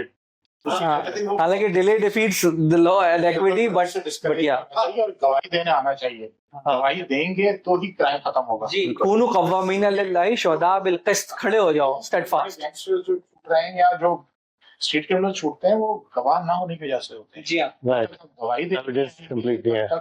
राइट, ठीक है। ये possible और ये भी समझने को मिल रहा है कि आम आदमी किसी भी वजह से किसी भी कानूनी पेचीदगी का शिकार हो जाए तो उसमें घबराए ही बगैर वकीलों से रब्ता करके बहुत सारे प्रॉब्लम को चुका। भाई हर इदारे में फाइनेंस का इदारा होता है। मैं ये देखता हूँ कि अच्छे कॉरपोरेशन हैं, कंपनीज हैं, जो आप कह लें कि इदारे बने हुए हैं, उनके पास लीगल टीम मौजूद नहीं होती। लीगल टीम पता है वो कब हायर करता है? जब they are slapped with heavy fine, या जब उनका अकाउंट फ्रीज कर लिया जाता है, या जब उनको कोई नोटिस आया हुआ होता है, तब वो हड़बड़ा के कह रहे होते हैं। यही काम अगर आप पहले कर लें और अपना लीगल टीम रखें तो क्यों नहीं हो सकते आपके साथ? By design we can prevent a lot of problem. एक लीगल कॉल सेंटर भी बनाया हुआ है, सर बताएंगे सर? सिंध गवर्नमेंट ने कोई लीगल कॉल सेंटर भी बनाया हुआ है क्या? बना हुआ है, लेकिन लोग नहीं चाहते हैं ना, लोग बहुत कंफ्यूज है ना। जो बनाए हुए हैं वो माठे लोग हैं, और हर एक छोटा केस भी बड़ी कॉम्पिटेंसी मांगता है, और वहीं आपने उसमें प्लीडिंग में गलत चीजें डाल दी हैं, और आपने कोई जो केस डालना वो केस बनाया ही नहीं है आपने, तो क्या होगा? तो ये जो एक बना के आप करते हैं काम, अच्छा है, खास करके क्रिमिनल में तो जरूरी है, क्योंकि बहुत सारे जो गरीब लोग हैं जो पड़े हुए हैं जेलों में, उनको वकील नहीं मिल रहे होते, ठीक है ना। हाँ। तो बहुत जरूरी होता है। लेकिन कभी कभार मेरे ख्याल में ये रिस्पॉन्सिबिलिटी जजेस की भी हो जाती है। अगर क्वालिटी ऑफ जजेस नहीं है तो in the interest of justice वो आके प्रोएक्टिव होके वो उस मामले को उठाए कि ये सब गरीबों के केसेस हैं, ठीक है ना। और इस पे एक बहुत रिसर्च होनी चाहिए, बहुत निकलनी चाहिए बातें कि किस तरीके से ये ग्रास रूट लेवल तक इंसाफ को पहुंचाया जाए। सिर्फ और सिर्फ इंसाफ जो है वो जिसान मोहब्बत करना अमीरों की बाजी है, हसन पूजागर, ये जो वकील देखे ना, तो ये जो वो वाली जो बातें हैं वो इसी तरह की। हमारे एक सीनियर वो बताते हैं कि हाई कोर्ट में एक टाइम पे ये क्वालिटी ऑफ जजेस थी कि इंटेलेक्चुअल प्रॉपर्टी के केस चल रहा था, तो जज साहब ने सवाल पूछा कि वेयर दिस प्रॉपर्टी। जैसे वो खड़े हुए बलूचिस्तान असेंबली के बारे में कि मिनिस्टर फॉर ट्रेजरी खड़े हुए कह लेंगे खजाने का कुंजी कहाँ, मुझे अभी तक किसी ने खजाने का कुंजी नहीं दिया। बड़ी जबरदस्त गुफ्तगू रही। सो आपने इन सब की राय से देखा होगा। सो इसी के साथ हम गुफ्तगू का इख्तिताम करते हैं। आप लोगों का बहुत बहुत शुक्रिया, आप लोगों का बहुत शुक्रिया। Pleasure is all mine, sir. सो इन हजरात से जो हमारे साथ ये मेहमान हैं, इनसे रब्ता करने के लिए अपने किसी भी किस्म के लॉ लीगल मामलात के लिए, जो हम इस वीडियो के नीचे इनके लिंक दे रहे हैं, आपको जब भी जरूरत हो आप इनसे रब्ता कर सकते हैं, तो आपके लिए हेल्प के लिए दस्तयाब होंगे।